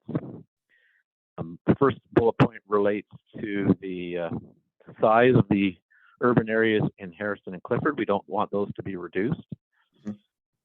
We support them finding additional hectares of land in Palmerston, that community area boundaries be kept. So we don't want Clifford and Harrison to be too small, and we want Palmerston to be big enough so that there's lots of options for development in the future. The more, the better. That will help control development costs, keep the market competitive and healthy. If you get too much of your future development lands in only a couple people's hands, that tightens the margins up and makes things become more expensive. The bullet point at the top of page 7, we want to keep commercial uses, but we want to continue to work with them on possible moving them to mixed use. And that's what you've already set the example for in North Clifford, and that's probably a good policy to come out of here. So that's the presentation. My apologies that you didn't get to see my wonderful face. Maybe next time we'll be able to do that, and I'll answer any questions. Okay, I got Councillor Elliott and Councillor McKenzie. Go ahead, Councillor Elliott, and then Deputy Mayor. Bill, I in our small communities, the difficulty with intensification with some of our residences throughout our community. I think that's throughout all small communities. Do you feel like the intensification will make buildings and apartment buildings, will we go up instead of out eventually? And how difficult do you see that being for our community? I think probably they'll go up, and I think I don't think it will be as hard of an argument as it might have even been 5 or 10 years ago, because people see the need. I mean, I have 2 sons that, believe it or not, have a down payment saved for a home, but not $1 million home, and they should, or even a $600,000 home. So, people are seeing that. And Belinda mentioned rental housing, like what a huge issue. So I think it's going to change the communities. I think that they've set the target low enough that it's going to be tolerable for people. And I think because they know that the supply of housing is so short. I mean, even if you're really not paying a whole lot of attention, if you own a home and you see it's tripled in value, something's going on. So and it's tripled in value. For example, let's say George Street in Harrison, it's that those homes doubled, tripled, or more in value, and yet there was townhouses being built behind them. So I think it's a lot easier argument to make now. I think they've set it at a reasonable level, and I think the changes are more important to get the housing supply than to work to have neighborhoods arguing over whether there's a townhouse or a semi near their single family home. I think the days of that kind of thing, that probably should be a pretty short argument. So how high up do you see a small community being? 3 or 4 floors, 5 floors? What do you see? Yeah, well, so far Minto hasn't seen that, but who knows how high. I mean, I don't. It'll be related to cost and servicing and all that sort of thing. So I can see some higher apartments coming to Minto, like multi-story ones. Yes. They're just going to have to take advantage of the infrastructure that's there and the demand that's there. Correct. Thanks, Bill. Thanks. Councilor McKenzie. Thank you, Mr. Mayor. Welcome, Bill. Without confusing myself, I'll try and get to the question here. We see the growth methodology forecasts, the charts, the graphs, the mapping. It deals only with property and population. But to me, growth also includes the merchants and the businesses growth. Will we ever see an economist's report and a forecast how it's going to increase our downtowns? Because that would help council justify the layout for capital growth, and I just personally, I'd like to see that come to council sometime. I don't know if it's in the works or not, Bill. Right. So they've done a little bit of that work, I think, by saying we need to expand commercial in Palmerston, and we need that there's less demand for the big sort of fringe stores and more demand for the smaller stores, neighborhood commercial. They're starting to talk about that. They're allocating a number of jobs per hectare that, we're going to want to see come into the community. So in terms of the commercial side of things and the industrial side of things, those discussions are starting it. Okay. But you're correct, there isn't a real number that sort of says you're going to have $75 million worth of commercial growth. Mm-hmm. Therefore, you should have that money to be able to help upgrade the infrastructure. So, for example, Palmerston, you have to redo that main street soon. Soon being in a few years. Will there be enough commercial growth on it to help pay for that? And you're right, that those numbers aren't out there. And I'm sure that analysis could be done. Do you think we might see that? And, sorry. I think some elements of it could come from within. I don't think it'd be a comprehensive economic development report like that.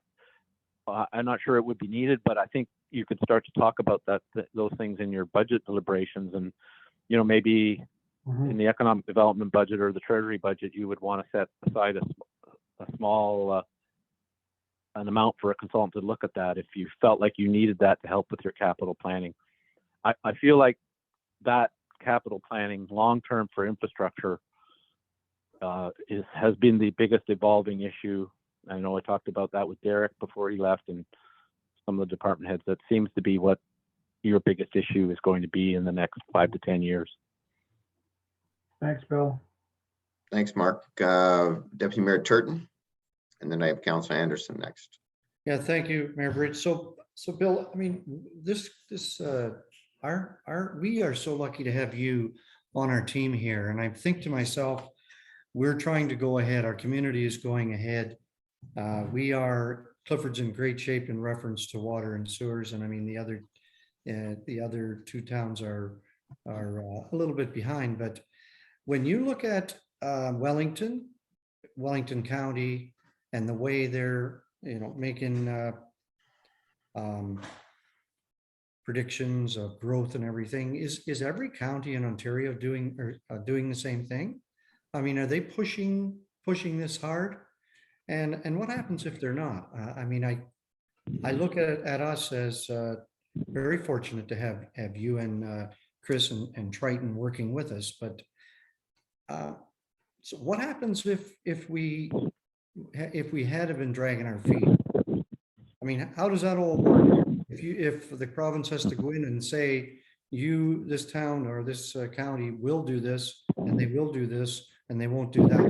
How does that all work? Can you just give us 15 or 20 words on an answer? Yeah, sure. I can, David. And it's a good question. And I think you as a council and the staff have planned ahead, and that's been in the mix for a long time, even well before I came there. But if the short answer is if you didn't do it, the province will come in and take over your approvals if you really get to that point.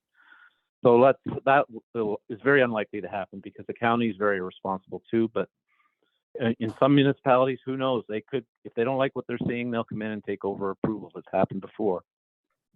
So I think the county is now. I don't think there'll be any implications if the county takes a few more months or 6 months more to finish this process, because I think there'll be lots of them like that. But I think it was just good fortune that we kind of all as a group kind of saw ahead and started the stuff, and that was based on building staff and discussions with the county planners at the time and with you, and we just realized that this is coming. It just happened to come a lot quicker than we thought, and who would have foreseen the changes in the economy that have happened and how that has created such a demand for housing in communities like this. So the 15 words is if you don't do what they're saying, they'll come in and take over your approval authorities and they'll do it. I know they don't want to, and that's very unlikely here. So very, it won't happen here.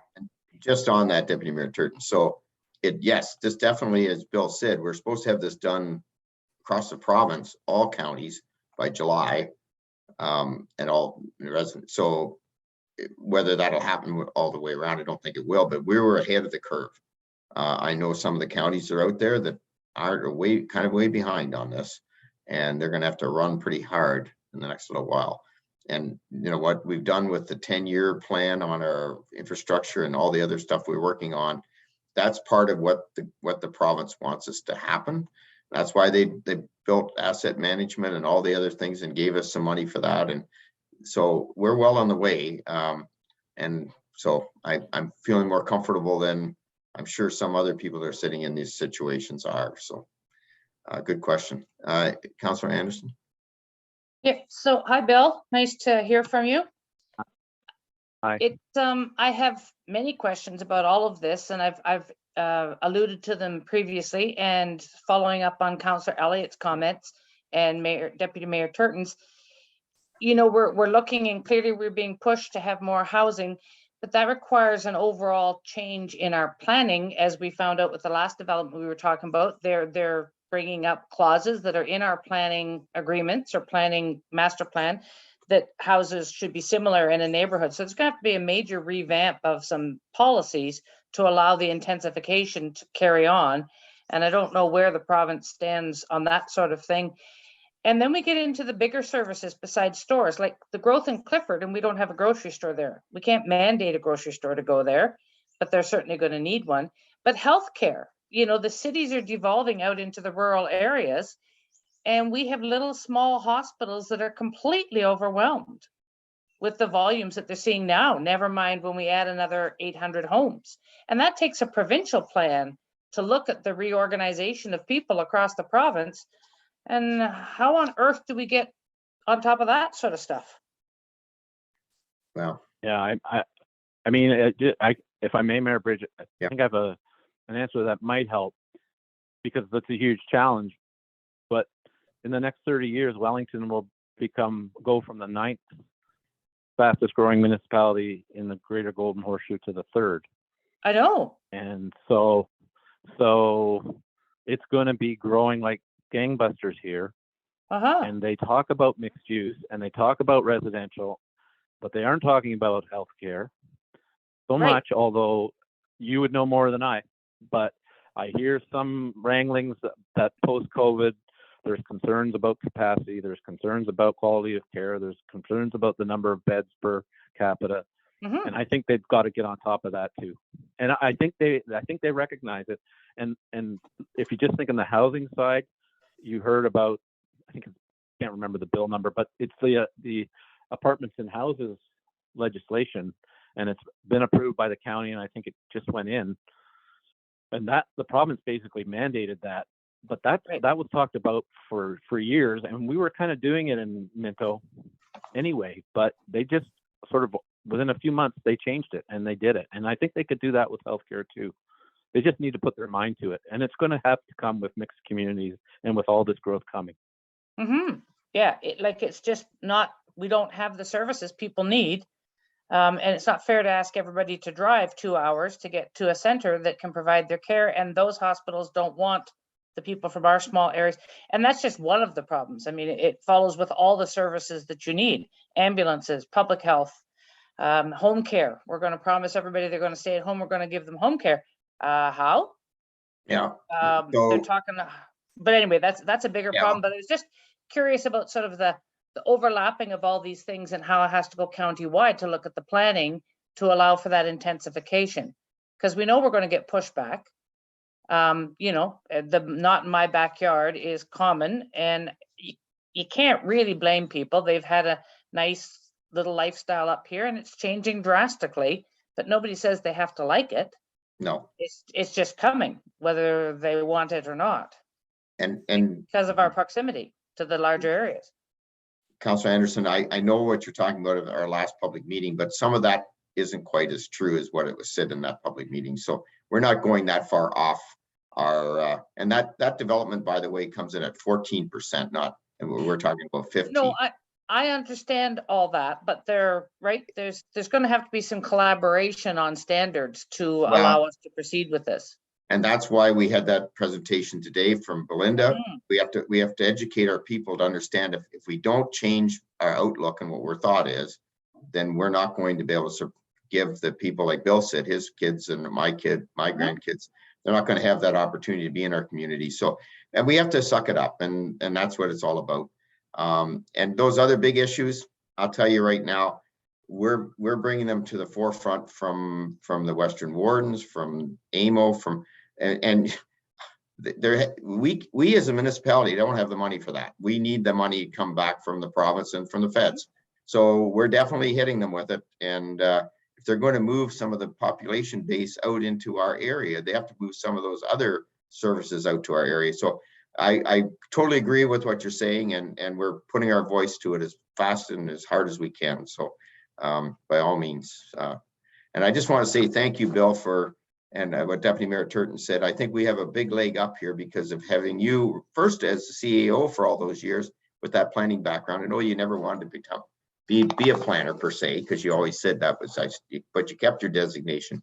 You certainly understand it, not only from a planning standpoint, which I think is important, but you understand it from a municipal viewpoint, which is very important, because not all planners have that municipal background to understand what these councils like we are and some of our staff have to deal with on a day-to-day basis. So I'm really happy that this report's come, and we keep working with the county and bringing our concerns forward. And I'm looking forward to working with you a little bit more in the future. So has anybody else got any other questions? If I'm just going to call a question here. Moved by Deputy Mayor Turton, second by Councillor Dirksen.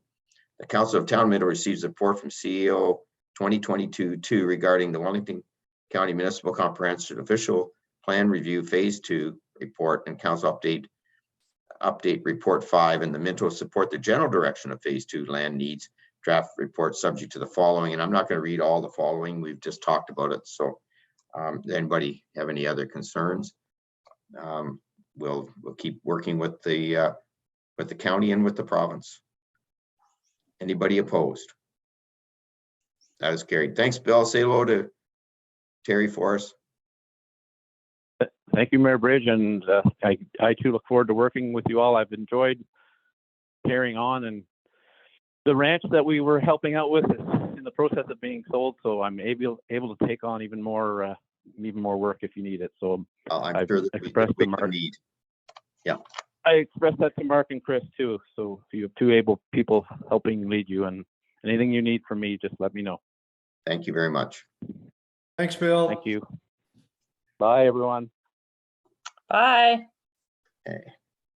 Other businesses disclosed, and I've got a few people, so I'm going to start with Judy. Go ahead, Judy.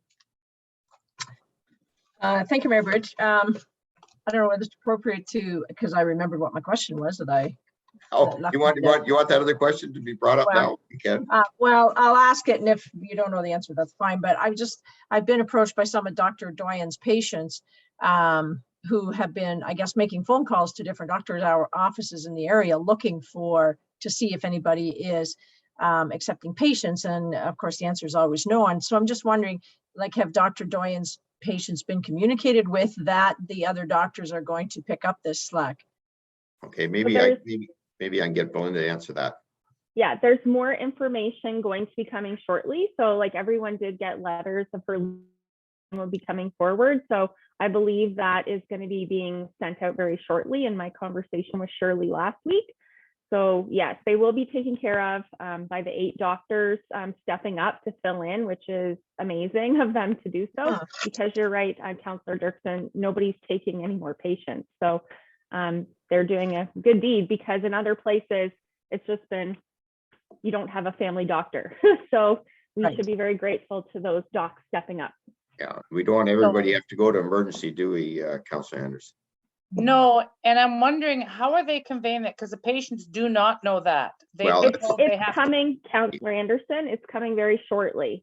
Okay, because they're upset, as Councillor Dirksen says, they're calling whomever to try and find an answer. Yeah, so Julie, the admin assistant, or like the receptionist girl, she's going to be staying there. The nurse practitioners will still be there to service her patients. And then the other docs will be stepping up. And that information, like that full plan, is coming out like soon. Like I just talked to Shirley last week. So it should be very shortly. They should get official notice. At least you can sort of say there is a plan and it is coming.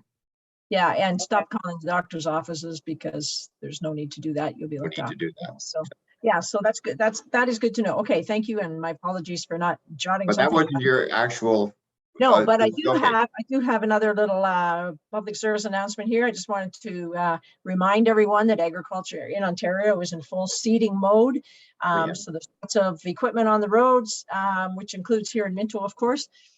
We all want the same thing. We all want to get home safely at the end of the day. So just please slow down and give some room, and bring your patients with you. Yeah, good point. Good point. Okay, and Deputy Mayor Turton, go ahead. Yes, thank you, Mayor Bridge. So I just wanted to bring forward some issues that we're having in our community with some of our contractors, excavation of lots and dirt removal. Our Ontario One Call are extremely far behind. On their website, they say 7 to 10 days to have somebody out to do locates, and they're somewhere between anywhere from 7 days to 70. So I understand that there's a webinar. So our province is moving. They've now put forth a Bill 93, and that's getting Ontario Connected Act passed April 14th. And there's a webinar on May 6th, and I've reached out to a couple of the people that have called me, and I've got 6 or 7 other calls. So I mean, all of our contractors, all they want to get done is a simple locate, so that they can start digging, so they can put foundations in and move along. So hopefully that will get, I've talked to Chris and Mark and a few other people about this, talked to Todd, and it's not just in Minto, we're backed up all over. It's an issue, and it's been talked about at department heads, Deputy Mayor Turton, I know. And what we're trying to do is, as soon as we get the notification, we're trying to get our people out to do our locates. But the problem is to get everybody's locates done. In fact, I think one of the staff said half the time our locates, by the time the other people get there, our paint's gone. We have to almost go do it again because of the way it is. So and I think the government has obviously seen it, because you said they're going to be working on a bill, but the problem is they're understaffed. And now that even if they staff up, it's going to take 2 or 3 or 4 weeks probably to see any kind of help. But definitely on the radar. So thanks for bringing it up. And it's very frustrating when you're trying to get business going, and especially when the province is saying, let's get going, let's get everything going. And at the end of the day, this system isn't working. Yeah, and you know, hats off to Terry and his department. They're trying to move things ahead as quickly as possible, and this is a simple hiccup. Second thing for me is the pumpkin growing contest again this year. That information has been sent out. Our friend Mr. Coffey has us on his list. I have asked our treasurer, so there is 2 or 3 municipalities that do applications for money for this event, and I've asked Treasurer Duff if he will do something like this. Last year it was a wet day, and so that was the weigh-ins and all this stuff, and it was extremely wet, and it didn't go as good as it could have. So a tent is $400 or $500. So I'm hoping that the town of Minto can help with that. But Mr. Coffey is looking forward. Unless there's something else that we want to do different than last year, and I meant to bring that up with Paul, but he got off. He's on top of it, Deputy Mayor. I was out there at the site, and I'm going to pick a different spot this year, because and my problem was last year is I didn't really take the second pumpkin off. I should have done that. So I'm ready for a bit of more of a challenge, and I think I've learned something last year. I'm not quite as attentive as Judy was, but then she unfortunately had the bad breaks with the diseases and stuff. But we're all excited, and I think we'll be able to find some cash to help the project go. But Paul is on top of it, and he just needs us to. So I guess I don't know. Did you? I think you sent a memo to us, so I definitely I'm in, and hopefully the rest of the councilors are in. So we did, and I mean, I guess I'll just throw it out there right now. If anybody's not interested in taking part of it, taking a pumpkin and doing whatever you need to do to make taking a plant, I should say, and make the pumpkin grow. Councilor Anderson, you're not in favor of that? No, I just have a question. Oh. Do we have to grow the pumpkin there, or can we grow it in our own place and have it considered? Because I just don't get out by the town office very often unless we go back to in live meetings. So what we can do is take this off line and set up something with Paul and go from there. I think he has looked into the land behind us just in case we want to go there. So anyways, but yeah, that's a good point. Okay. Thank you. Good stuff. And I've got Judy. I did Judy. I've got Jean, and then Mark. Okay. Councillor McKenzie had his hand up. I didn't know if he had a question. But yeah, but you have your. Okay. Was there a question on the pumpkins, Mark, or do you have you want to say something? No pumpkins. No, it's something else. Go ahead, Jean. Okay, so I just wanted to let everybody know that we launched yesterday our Garden of the Year contest to go with the Year of the Garden. So it's being sponsored by the town and Harriston and Clifford Horticultural Societies. It's posted on Facebook. It's on the website. We haven't decided on the prizes, but let me assure you, they're going to be fabulous. The actual prizes, but we have the category. So including red, doing something that's uniquely Canadian in your garden, whatever that may be to you. And just a general overall judge's choice. And Ben Cullen is going to be doing the judging for us. People know of Mark Cullen probably. Ben is his son and is coming to Palmerston for the agricultural fair. So he's going to judge on the weekend that he's here. So then we can do announcements and have pictures at the Harriston Fair. And there will be a People's Choice Award. So once people get their names in, you'll be able to wander around town and maybe it will inspire you to enter your own garden, or you can put your votes in, similar to we've done with the art features, the trains and the ice cream cones and things. So we're pretty excited about that. Hoping for people you have to nominate yourself. So we're hoping people will get their shoulders out there and be proud of their efforts and want to show them off. We find people are very reticent to come forward, but stretch your stuff. Let them see what you can do. And secondly, I just want to give a huge shout out to Vic Palmer. And he says it's the Clifford Horticulture Society, but it's mostly Vic who is doing those classes with the kids in the pavilion there, the Rotary Pavilion. What a marvelous idea. And last week was the week of the volunteers. And this man is going down there 2 nights a week to do this because there was such overwhelming response. And in a rural community, what better thing to do but have the kids actually learn about soil and how water moves through soil and how air is important to soil. Anyway, hats off to him because he's doing a great service for our youngsters, letting them get their hands in there and get it dirty. Perfect thing to do for people living in a rural community. So, and all on his own behalf, he's spending a lot of time and bringing all the stuff down every night. And similar to so many of our volunteers, I know we were talking about them on the websites, but kudos to each and every one of you that volunteers in the town, because we wouldn't get half the things done if we didn't have the number of volunteers and the amount of work that they put into our communities. So I just wanted to say thank you to all of them. Good comments, Chief. Okay, go ahead, Councillor McKenzie. Well, thanks, Mr. Mayor. Can you tell us why, is there some issues that why we're not meeting in person, or?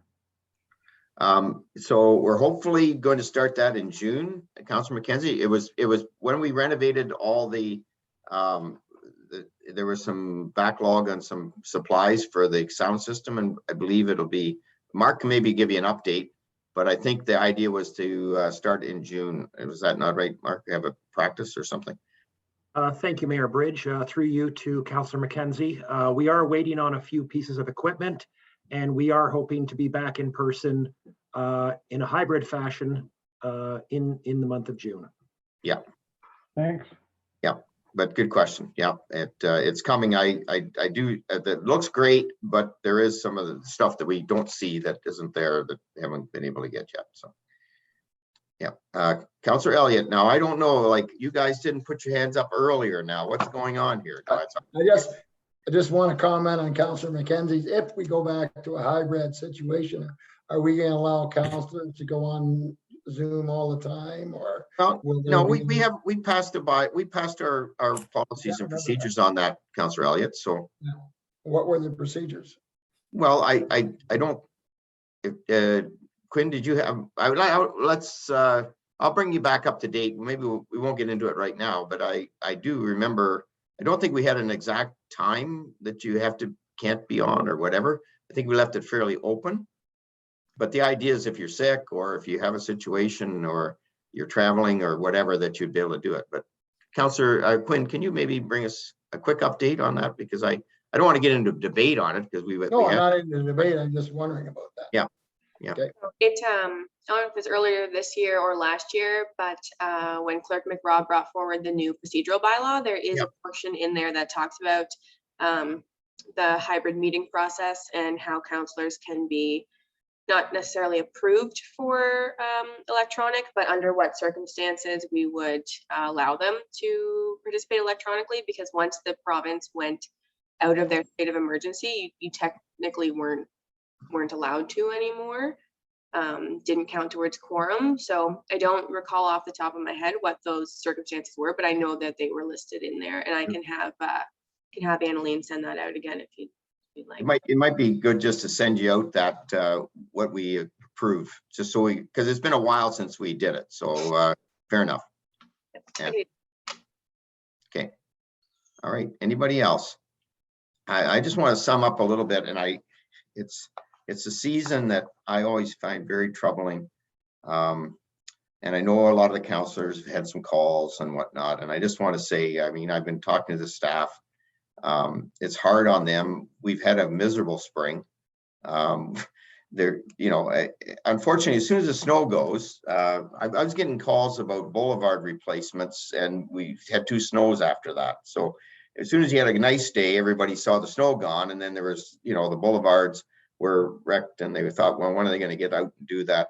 You have to remember, we only got 5 or 6 people that do all this work, and we have a good system in play, and we've got it there now, and Mark can talk to it a little bit if you want. But at the end of the day, we have a complaint system that we have, so we register complaints, we try to get them, we get back to people as best we can. But if you're complaining about certain things that are happening in the spring kind of give us a little bit of a break. We can't get out there and fix every road. I was on one yesterday that I said, oh, I'm gonna have to call Mike and get that fixed because it's terrible. But I know it's going to be on the list. It's going to get fixed. It's a gravel road and it's potted and whatever. But we had rain. We had some situations where the guys are out there doing work as fast as they can. New gravel's going on. So have a little patience if out there, and I'm just talking to the ratepayers, not necessarily the council, but have a little patience that as we get better weather and we get a bit of dry weather, we can get to these things as fast as we can. I know they're starting street sweeping and other things now. Again, it takes time. You can't do it all in 1 week. So if we had a good week of weather, which Judy, I can sure the farmers aren't really happy with what we've been getting. If we had a good dry week, we could maybe get a lot of stuff done. But there's times when you can't do stuff, and it's frustrating for not only us and our ratepayers, but also for the staff. They want to get it done. So if you hear anybody, just say, give us some patience. If this is still happening in June or July, then we got a problem. But I think we hopefully can get things going. And on behalf of the staff, they're getting some yelled at a lot lately. And I don't think it's fair when weather's a bit of the culprit. So hang in there. We'll get her done. That's all I have. Okay, anybody else? No? Okay, we're going to move into moved by Councillor Elliott, second by Deputy Mayor Turton. The Committee of the Whole convenes into regular council. Anybody opposed? I see none. Notice a motion. Don't have any. Okay, moved by Councillor Dirksen, second by Councillor Anderson. The Council of Town of Minto ratifies the motions made in the Committee of the Whole. Anybody opposed? That is carried. Bylaws. Moved by Judy's off on this one. Yep. Okay. Moved by Councillor Anderson, second by Councillor McKenzie, the bylaw number 2022-44 to provide the amendment of the municipal drain 39/2018 of the Town of Minto bylaw number 2018-49 for the collection and amendment assessments be approved and read first, second, and third time and passed over council seal corporation. Anybody opposed? That is carried. Moved by Councillor McKenzie, second by Councillor Elliott, bylaw number 2022-45 being a bylaw to authorize the mayor and the clerk to execute a site servicing agreement between the corporation of the Town of Minto and Catherine Robinson and Cole Jeffrey Robinson be approved, read first, second, and third time, and passed an open council and seal of the corporation. Anybody opposed? That's carried. Moved by Councillor Gunson, second by Councillor McKenzie, the bylaw number 2022-46 to authorize execution of the contribution agreement for the Canada Community Revitalization Fund be approved, read first, second, and third time, passed an open council and seal of the corporation. Anybody opposed? That's carried. Moved by Councillor Elliott, second by Councillor Dirksen, the bylaw number 2022-47 to confirm the actions of the council of the corporation of the Town of Minto respecting a meeting held May 3rd, 2022 be read first, second, and third time and passed open council and seal of the corporation. Anybody opposed? That's carried.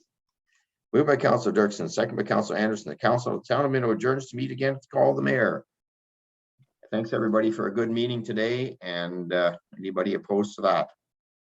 If not, maybe by the next one we'll be seeing you live. So we'll see how it goes, and we get that information, and we'll go from there. Take care, everybody. See you, everyone. Stay safe. Bye, everybody. Have a good night. Yeah.